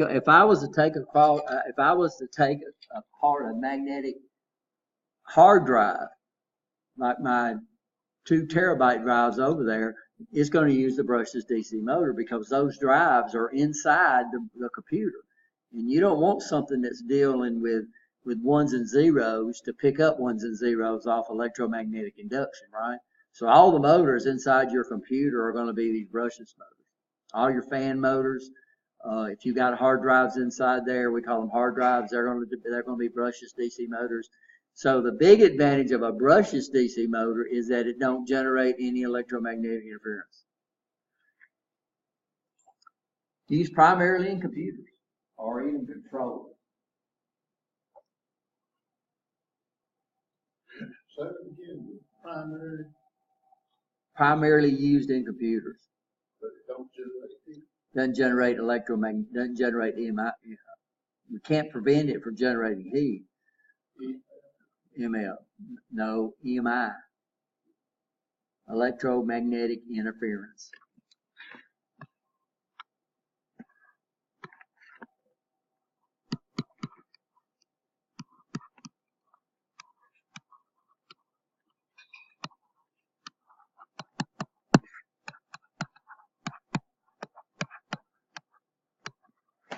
Electromagnetic interference. Electromagnetic is one word, but they split it up on the acronym.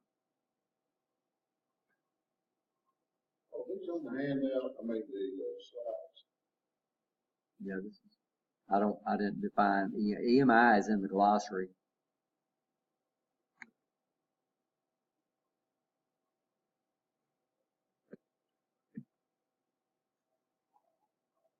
So AC motors, we know where the stepping motors over there, right? We know where all the DC motors are. They're permanent magnet motors.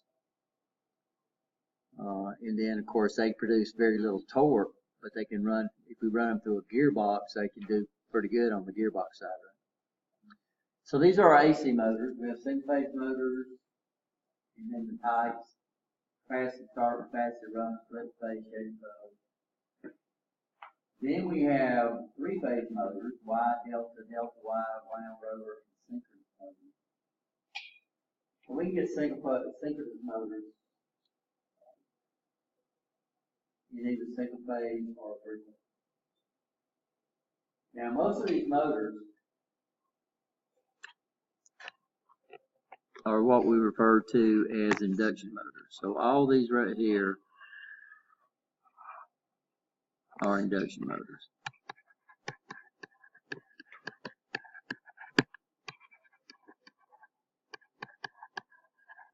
So what do we need to induce a voltage magnetically? What three things do we need to induce a voltage magnetically? Huh? Yeah, mag field.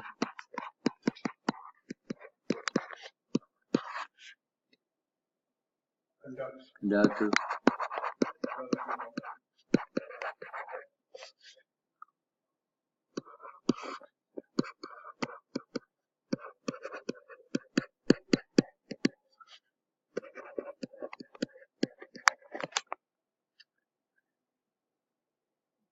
And so what's nice about AC is AC automatically gives us what?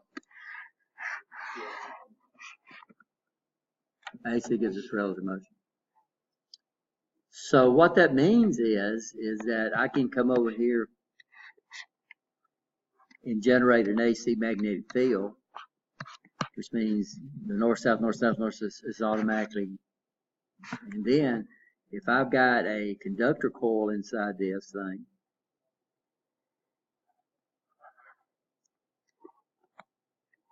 then it would induce a voltage into that coil. And basically right now it's a short circuit, right? You understand? So the amount of current that it's inducing inside this conductor right here would be really, really high. But it's going to induce a magnetic field. And now if this is a north, what it's going to induce is it's going to induce a south, because if it's going out of the magnet, it's going into the conductor, right? You understand that? Yes or no? So this right here would be a south, and this would, inside my conductor, it would generate a north,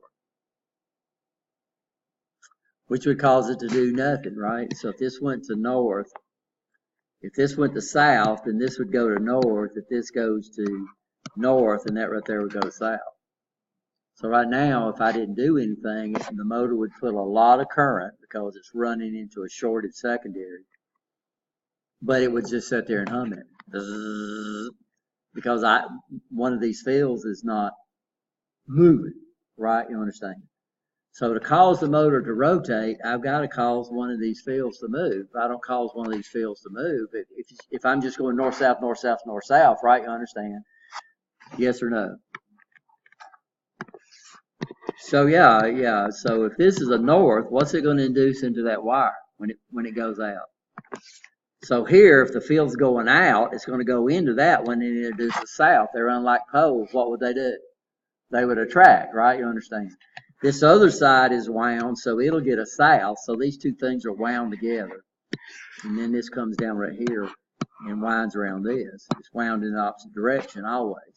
Well, this south would induce a north in their unlike field, so they would do what? They would attract. I mean, they would attract each other and just sit there and hum. So somehow I got to make something move. I can't make this move, so somehow I need to come in and cause this stationary part of the motor. So the stationary part of the motor, we call this the stator. The rotating part of an AC motor, we call it the rotor. Yeah, but that makes sense. You know, in DC, we call the stationary part the field, and we call the rotating part the armature.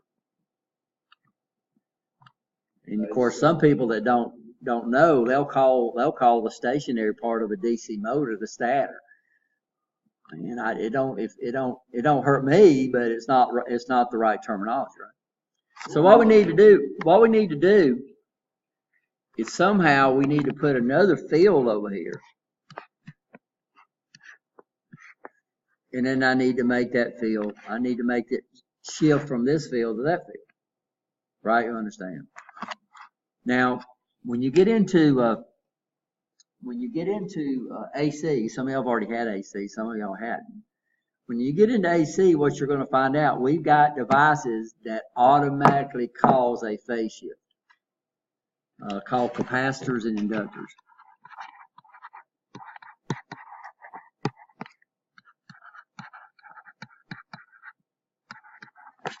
Now, an inductor is nothing but a bunch of coils of wire. So transformers are two inductors. A capacitor is when we come up here and we put two conductors close to each other. Then this sets up an electrostatic field, and it causes a phase shift. Exactly how they work, we're not going to learn that in this class. You will learn that in AC. So what I can do is I can have two windings. I can have what we call a run winding. And then my rotor is in the center. And then over here I have what we call a start winding. And then what we do is we establish a common. So let's say this is a common. And this would go back to one of my lines, say L2. And then L1 would connect to this one. And then between there and there, I would put a capacitor. And this is called the start winding. Now what happens is that when I come over here and this goes north and south, then this field over here is delayed a little while. This might go north, south, but it's delayed by the capacitor, which causes when this starts going down, this right here does what? This field right here is starting to build up. So that means this north moves from here to here. And this is south, so what's the south going to do? Well, the south is going to rotate to right there. Right? You understand that? And then these fields right here build up again. This one drops down, it's out of phase. So which causes this, when this one starts going down, these right here start doing what? They start going up. So it creates this phase shift and causes the rotor to do what? Spin. We have no magnetic connection. We have no electrical connection with the rotor. The current that's induced into the rotor is induced. So it's induced by this changing magnetic field out here on the stator. Now, but what we're trying to do is we're trying to make these things as cheap as we possibly can have them. Make them. So, I wish I could find that video. Once something's in motion, then it wants to do what? Stay in motion. So what we want to do is we want to make this out of real cheap windings. Don't use a lot of windings. And what we want to do is once the motor comes out and starts running, we want to disconnect this thing right here. So what these things have on them, these capacitive start motors, is they have a centrifugal switch that works off of the centrifugal force. It's sitting right here. And when the motor comes up to speed, it cuts out the start winding. Now the motor's running. Oh yeah, you can hear it. You can hear it click. You can hear them click. And then when you turn it off and it slows down, it's got two weights on it. So when the motor runs, it swings those weights out and causes the switch to open. And then when the motor stops and slows down, it causes it to switch and it's ready for you to start it again. And this is what we call a capacitive start motor. And if the start winding stays in there, then it'll burn up. It's just not designed to handle being in the circuit all the time. So if your centrifugal switch freezes up on you, you could burn your motor up. If the centrifugal switch don't work, then the motor will never start. Or this capacitor goes out. This is what happens a lot. especially on motors that's exposed to environment. A lot of times sometimes they put the capacitor inside the motor. A lot of times on these single phase motors, you'll see a big old hump out here on the side of it, and that's where the start capacitor sits.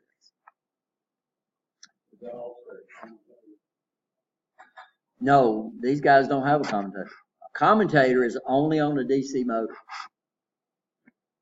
A DC does not change directions. So if DC don't change directions, we can't use it to induce a voltage because there's nothing moving, right? You understand that? So we have, on a DC motor, we have to switch that field. Something has to switch that field. So on these brushed motors, it's that commutator that's switching the field. So it's causing the field to move. And if the field moves, then if one of the fields moves, then what happens? Then the center guy spins, right? You understand? Or on that, the armature spins. Induction motors, you don't depend on switching the magnetic field. AC switches the magnetic field for you. All we got to do is make a field move. So how do we make it move? Well, we make the field move, or the stationary or the stator field. We make it move with some item that causes a phase shift. And these guys that cause phase shifts are either what? Capacitors or inductors. Split phase motors, we create a split phase motor. We don't have a capacitor, we just use an inductor. So split phase motors creates a phase shift with an inductor. Capacitive motors creates a phase shift with a capacitor. What's nice about a capacitor is when we deal with it and an inductor, we can get a better phase shift. So that means capacitive motors have a better starting torque than split phase motors. But split phase motors are cheaper. So a fan will probably use, you got a fan doesn't need a lot of starting torque. Fans are kind of unique. They require more torque when they run than when they do what? When they start. So that fan out there is not creating almost no opposition at all. So a lot of your fans are split phase motors.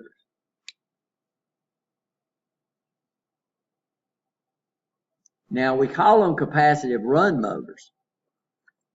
But what they do is they have two capacitors. One is switched out. One is in the winding all the time. So we still call it a start winding. But what a capacitive run motor does is this guy's made the start winding is made more. It's made better. It's made uses more turns of wire, right? You understand that? So it's designed to stay in there all the time. Now what's nice about a capacitive run motor is that you get better run torque for the same size. So one of the big advantages of a capacitive run motor is smaller per horsepower. Does that make sense? So normally if you're limited to the amount of space you can put your single phase motor in, then odds are they're going to use a capacitive run motor. If you're not limited in space, then odds are they'll use a capacitive start motor.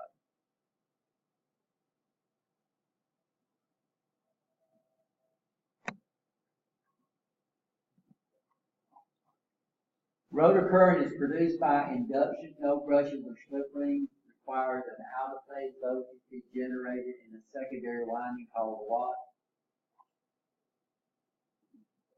Start winding. Starting torque is low, easy to repair and maintain. You have no brushes. No commutator. So that commutator gets gunked up. You have to keep it clean, right? Your brushes wear out on a brush motor. You got to maintain those brushes. Induction motors have no brushes. So as long as you don't stall them, and as long as you don't over voltage them, then these guys here will basically, as long as the bearings will carry the motor. So one of the biggest failures we have on these motors is bearings.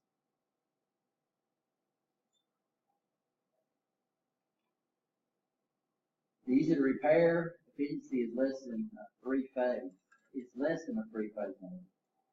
Power factor is low. We're not talking about power factors. Mostly used in domestic and small commercial applications. Normally reversed by changing the connection on the start winding. If you change the stator winding and the start winding, the motor is going to start it, going to run in the same direction. So you have to change the relationship between the two.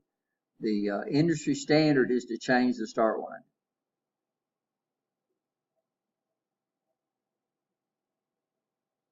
Now, how do we create the phase shift? We either create the phase shift with we got 3 ones. Let's see if we got these. So this would be a capacitive start motor. This represents the centrifugal switch. I need to do this over here instead of. So here's the centrifugal switch. Now understand centrifugal switch, right? This is a capacitive run motor, which is not exactly true. We call it a capacitive run motor, but it still has that start capacitor in there because you got to get a lot of starting torque. And then we switch that sucker out and we leave a run capacitor in all the time. But we still call this the what? The start one. This is called a capacitive run motor. And what advantages these have? They're smaller for the horsepower. So they have a higher horsepower rating, right? You understand that, per size.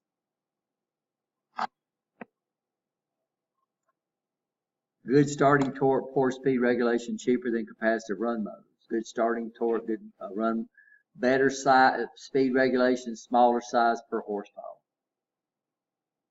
We okay there? Yes? This is a split phase motor, single phase capacitive start. No. That's the same thing.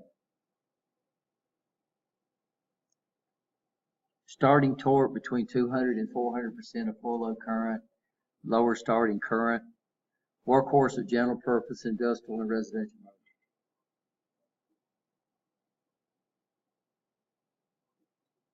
So this is by far the most widely used. This is a capacitive run motor. Notice it's got 2 humps on the outside. These humps are for what?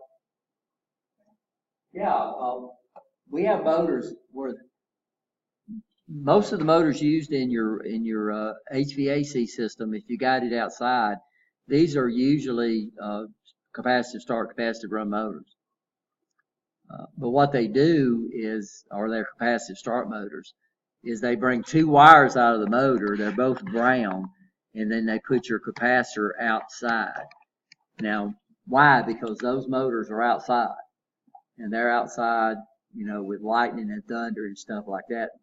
Capacitors don't like they don't like a big surge current in them that causes them to go bad. So most of your motors in your HVAC system has external capacitors. So that way, if the capacitor goes out, you can do what?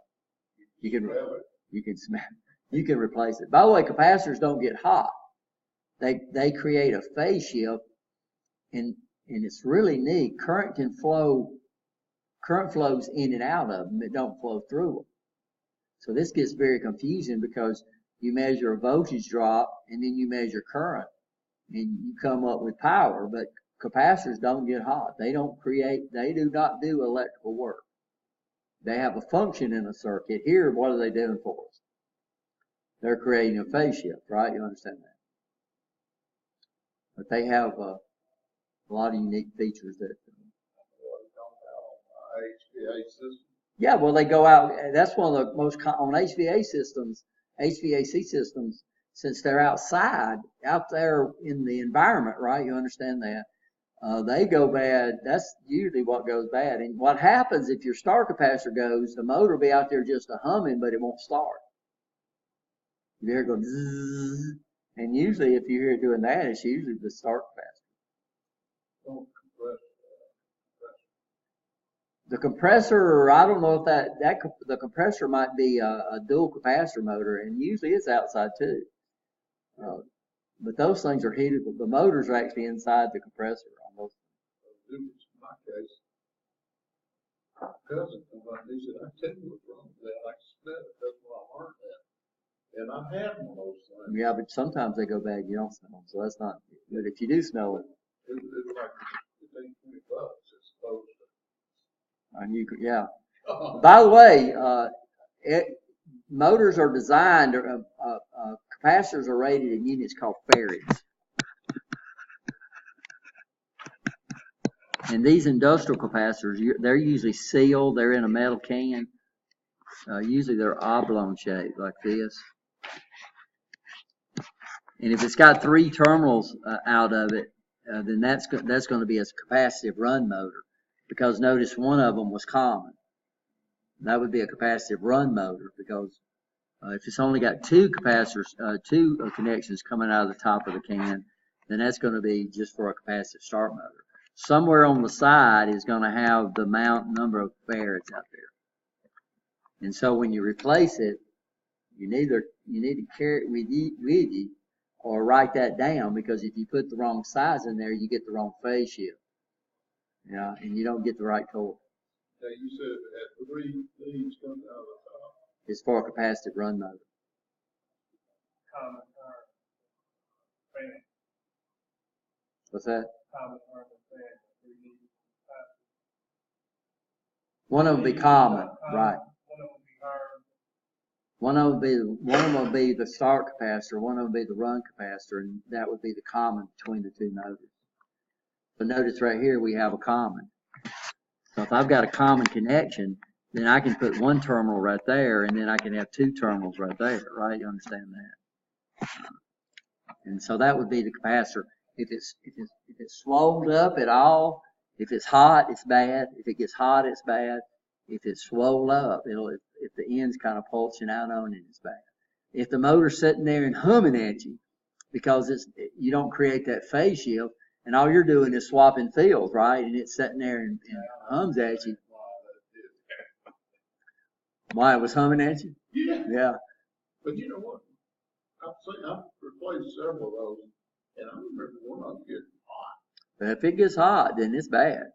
Capacitors, if they're hot, they are bad. They don't current flows in the external circuit, but what's happening is it's charged. It's kind of like it charges and discharges, but the current does not go through it. Huh?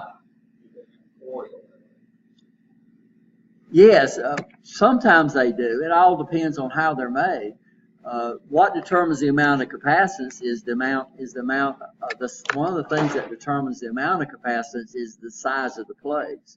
So a lot of times they'll roll these things up, and then and then they'll put an insulator, and then the two plates are actually just wound inside of each other. So they're not coils. They're not coils where you have a connection on both sides. You only have a connection on one side. And what happens is these things will be wound inside of each other, and in between of them, what you'll have an insulator. I didn't do a good job, guys. And then what they'll do is they'll only have 2 connections, because you don't connect both sides of the coils. Normally in electricity, when we talk about coils, we're talking about a wire where you have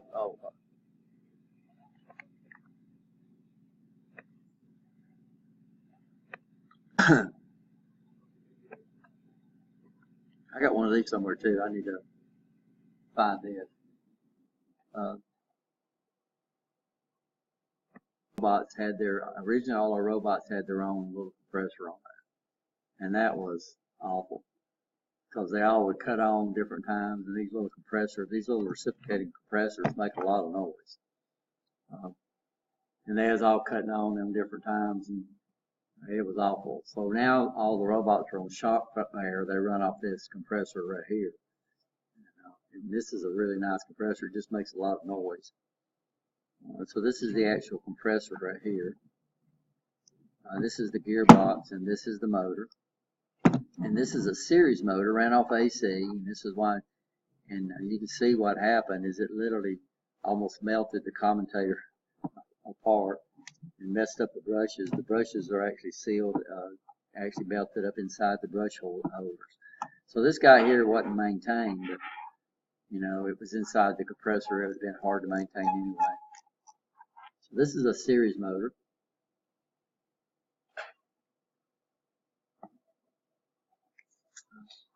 This is the shaded Poe motor. I think this came out of a pencil sharpener. And this is the shaded Poe. So this acts like an inductor. An inductor creates a phase shift. So when I put AC on this, when this goes negative, out here on this very end, it delays that field just by a little bit. And so what happens is that when this one starts dropping down, then this field right here in the very end starts building up, which creates a what? A phase shift and causes the rotor to spin. These guys here have very, very little torque, but they do a real good job, and they're used in a lot of fans. Like I said, that pencil sharpener over there has that in there, but it goes through a gearbox, so that's the way it does it. These guys here, to reverse them, you literally have to take this outside out, and you have to flip it around. So the only way these are reversed is mechanically. You'd have to flip you have to take these poles and move them to the other side. And if you do that, then it would.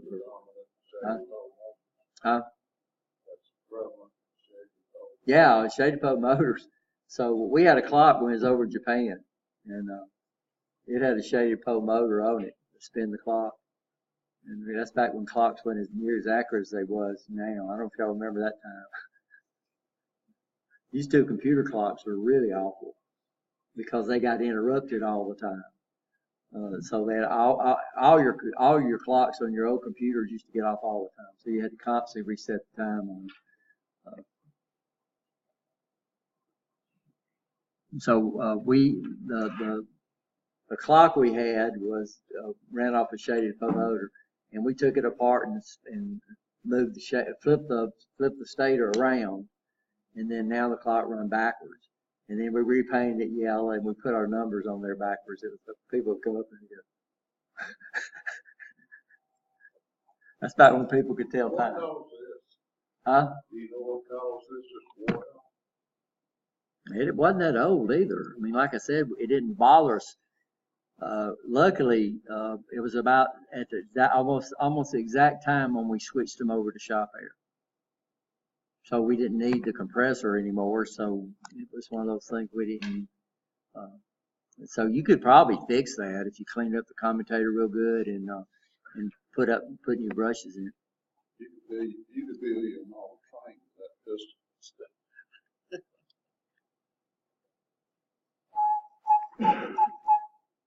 You hear that's the output.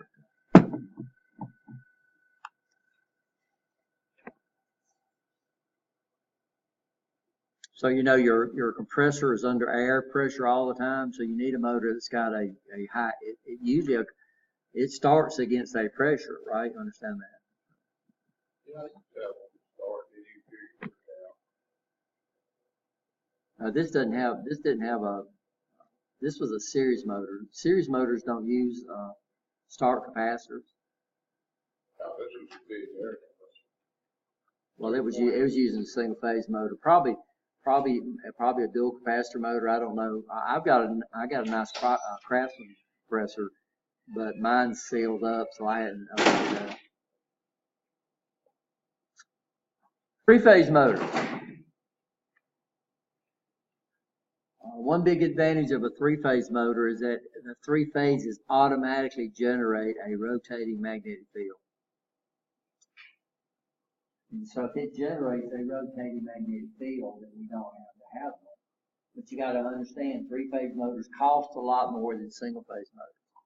Their efficiency is a lot higher than single-phase motors, but they cost a lot more money. So all the motors that are in your house are going to be single-phase motors. All three-phase motors automatically rotate.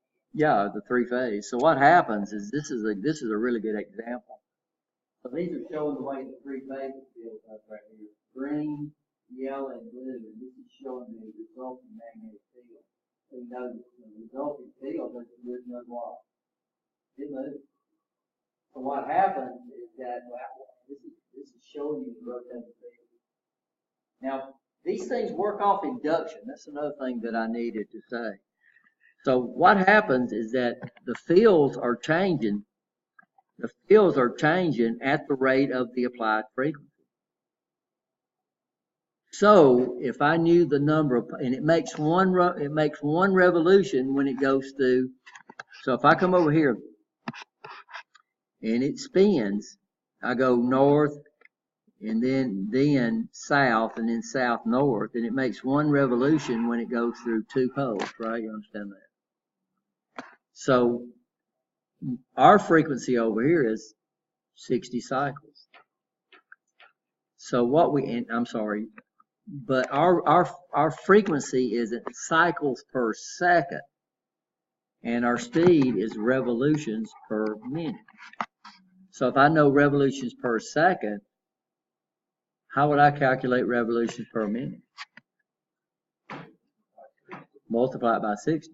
Okay. So what we do is we come over here. It takes 1 revolutions per pair of poles, right? You understand? So the frequency, the revolutions, RPM would be equal to 60 times the frequency, which is in cycles per second, divided by the number of pole pairs.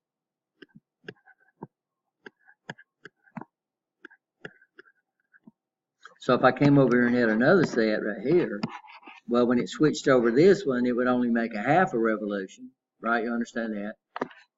So the more pole pairs I have, the slower the motor runs. Well, the problem is when they talk about a 4-pole motor, that is, y'all understand that? That would be two pairs. So most part, when they talk about the motor, they say a 4-pair motor. They don't say a 2-pole pair motor. So that changed the formula just a little bit. So they say 120 times the frequency divided by the number of poles, because now a 4-pole motor would be 2-pole pairs, right? You understand? But when they give you the motor, they don't say it 2 pairs. So there's no such thing as a 1-pair motor. They say a 2-pole motor. So what we're doing is we're calculating the speed that the field is shifting. These things work off induction. If your rotor speed and your field speed ever got into sync with each other, then you wouldn't induce any voltage into the rotor. You wouldn't have any relative motion between your rotor and your stator. So that means the rotor always has to run slower than the speed of the field. So the field switching. Y'all understand that? So your rotor speed on these induction meters will always be less than your field speed.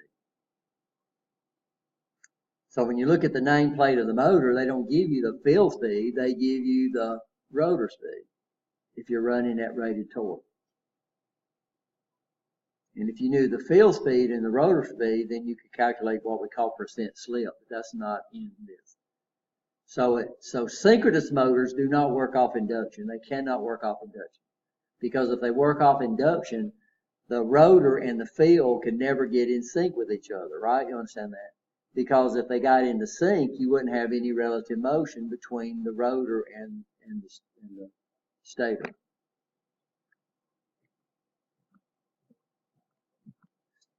So we have the field speed. So these guys are changing. The field speed, you don't do anything. 60 cycles is still 60 cycles, but the 60 cycles is varying between the fields. So here, a 1-pole 3-phase motor, what we call a 2-pole 3-phase motor, that actually be 6 poles in there. But it would be 1 pole per phase, right? You understand what we're saying? But ain't that neat? But that field automatically does what? It rotates. So we don't have to have a start capacitor. We don't have to have a centrifugal switch. We don't have to have anything that we have to have on a single-phase motor. You have power on there all the time. You know, you're not getting power from a split phase. You're getting it from a single winding. You're getting power from at least 3 different three different current levels, right? You understand what I'm saying? So these things right here are very, very efficient. The problem is that they're expensive for us to run in our house. If you think about it, you have to have at least 3 wires coming into your house. So that means Alabama Power would have to come out there, instead of running 2 wires all through the neighborhood, they'd have to run at least 3. Instead of having single phase transformers, they'd have to have 3 phase transformers to bring this to your house. So we don't have that big a demand as far as Alabama Power. The amount of power that our house pulls is basically minuscule to what Alabama Power produces. So if you've got an extremely high power demand, then you're going to get 3 phase. So this is why a lot of your commercial buildings get 3 phase. All your industries get 3 phase power. All their motors are going to be 3 phase. Most of the motors are going to be 3 phase motors. But inside your residential, you got what? You got single phase. So all your motors are going to have capacitors or split phase motors. How do we change the directions? So single phase motors, we change the start winding. 3 phase motors, if we call the phases A, B, C, then they would be rotating like this.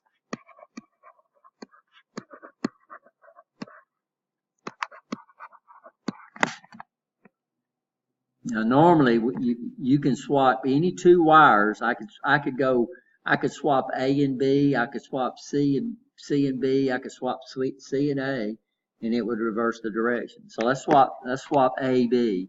So I'd go B, A, C. I'd go B, A, C, B, B, A, C. But can you see it going? It's going what? CBA, CBA. You'll see that? Now, normally what do? We swap A and C, so I'd go C, B, A. But no matter which two I switch, I end up with this what right there. CBA, CBA. Y'all see that? So on a 3-phase motor, you can change the direction of rotation of a 3-phase motor by swapping any of the 3 phases. But we don't do that. We come up with an industry standard, right? And in that way, you don't have to figure it out. And what's the industry standard? Y'all had motor control? Yeah, we swap L1, what we call L1 and L3. So we swap these 2. And we do that either electronically or we do it with relays.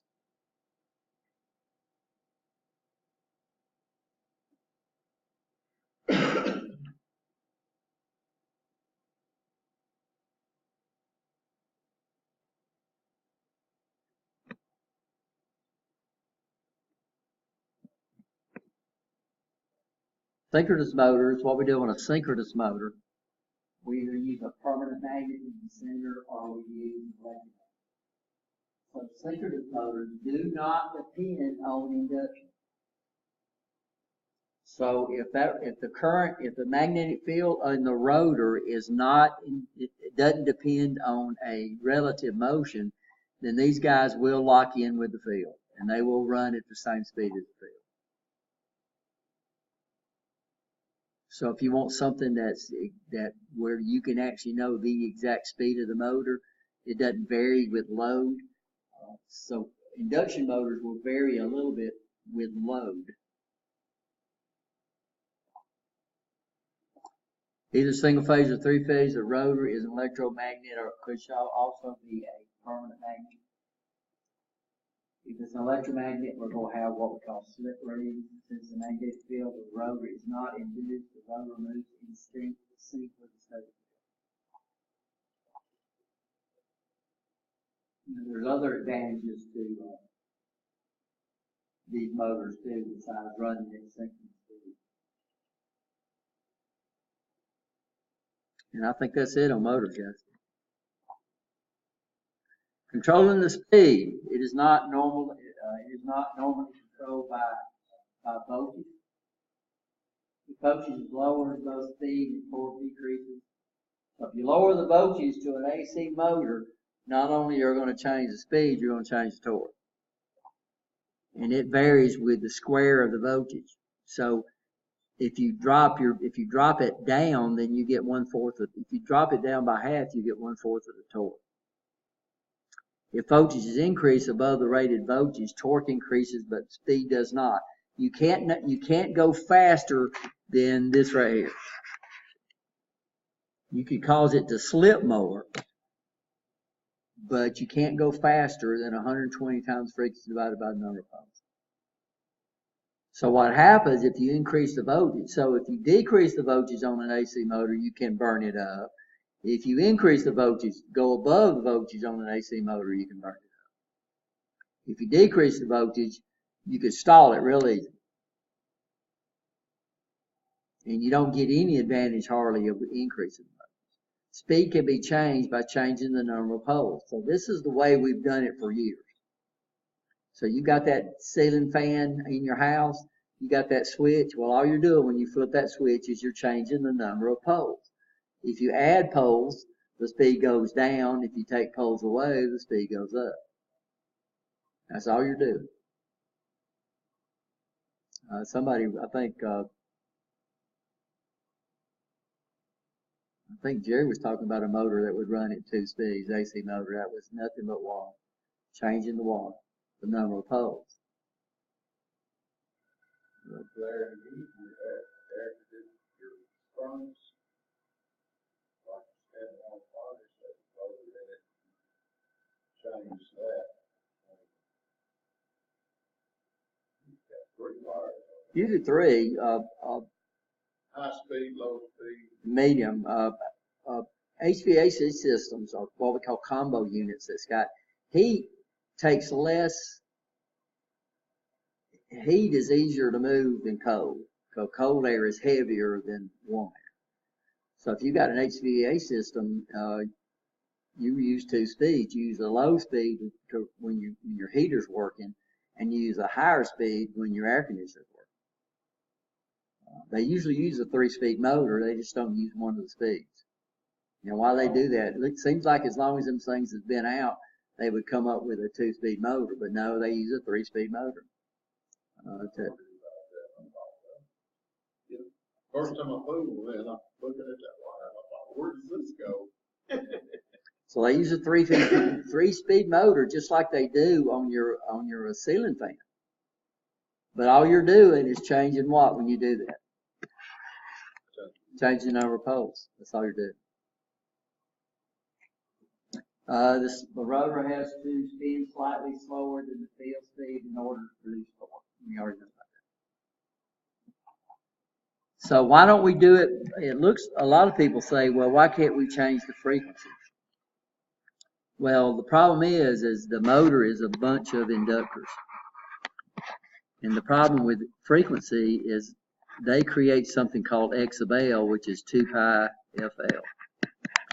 Now this is the amount of AC opposition the motor has. So what happens if I come over here and increase the frequency, then the opposition of the motor goes up, current in the motor goes down, and the motor can't create the torque anymore and it'll stall. If I lower the frequency, X of L goes down, the motor pulls up a bunch of current now, and the motor will burn up. So we don't control the speed of a motor by using frequency alone. And this is that formula. This is something called inductive reactance. The opposition of the AC motor changes with the applied frequency of the AC motor. If the frequency of the AC motor is changed, its opposition to AC will change. If frequency goes up, opposition goes up, and the torque goes down. If frequency goes up, opposition goes down, and the torque goes up, which causes current.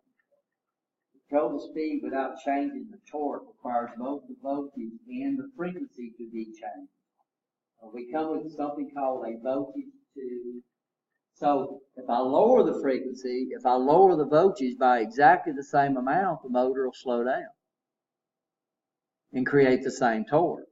If I increase the frequency and I increase the voltage and compensate for X sub L, the motor will speed up and create the same torque.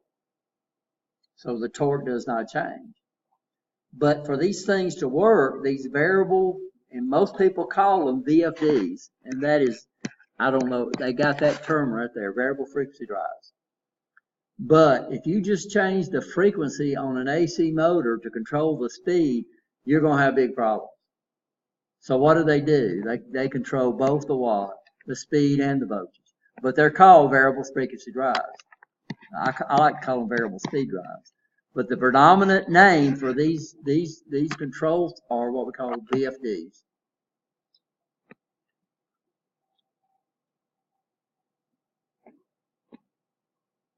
And they use pulse width modulation, which is pretty neat. Your AC motor filters this out, by the way, and they can filter it anyway, so you have to get AC out. So what they can do is they can change the frequency, and then they'll change the frequency, they change the width, they change the voltage. So using pulse width modulation, I can control the speed of an AC motor. So just about all your variable speed drives use pulse width modulation. But now I'm changing both the voltage and the frequency, and now I can control these drives. Now, what advantage does induction motors have over DC motors?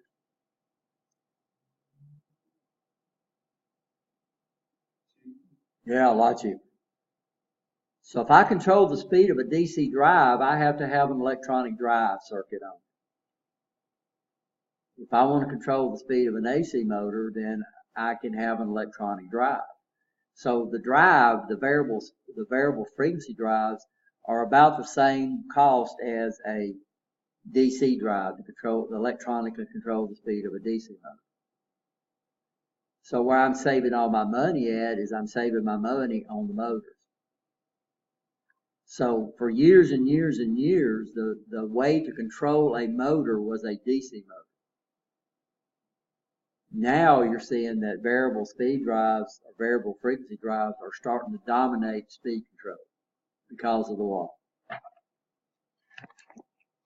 Cost. The motors are so much cheaper. You can't control them over as wide a range as you do DC, but you can do a real good job with these guys. And these guys are so much cheaper that these are dominating the field now. So you get out at work at US Steel, if they ever hire anybody back, you're going to see both.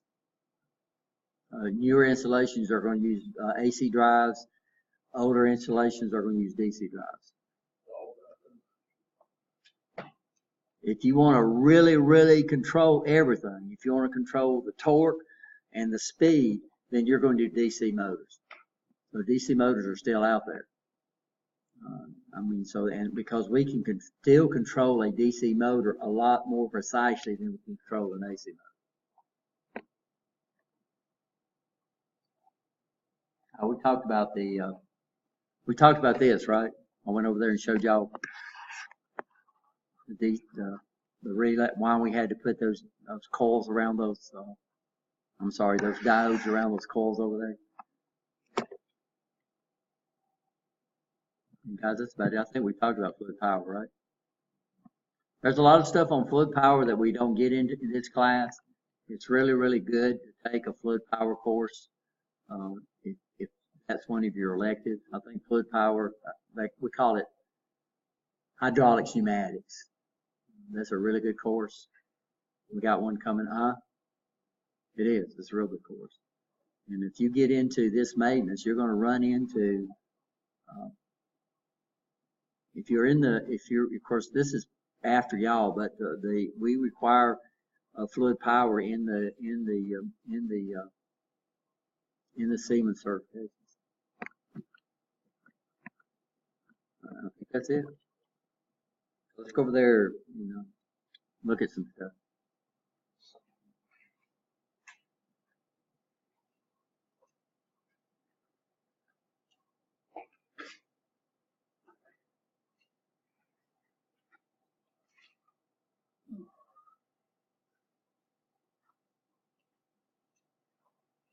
The only motors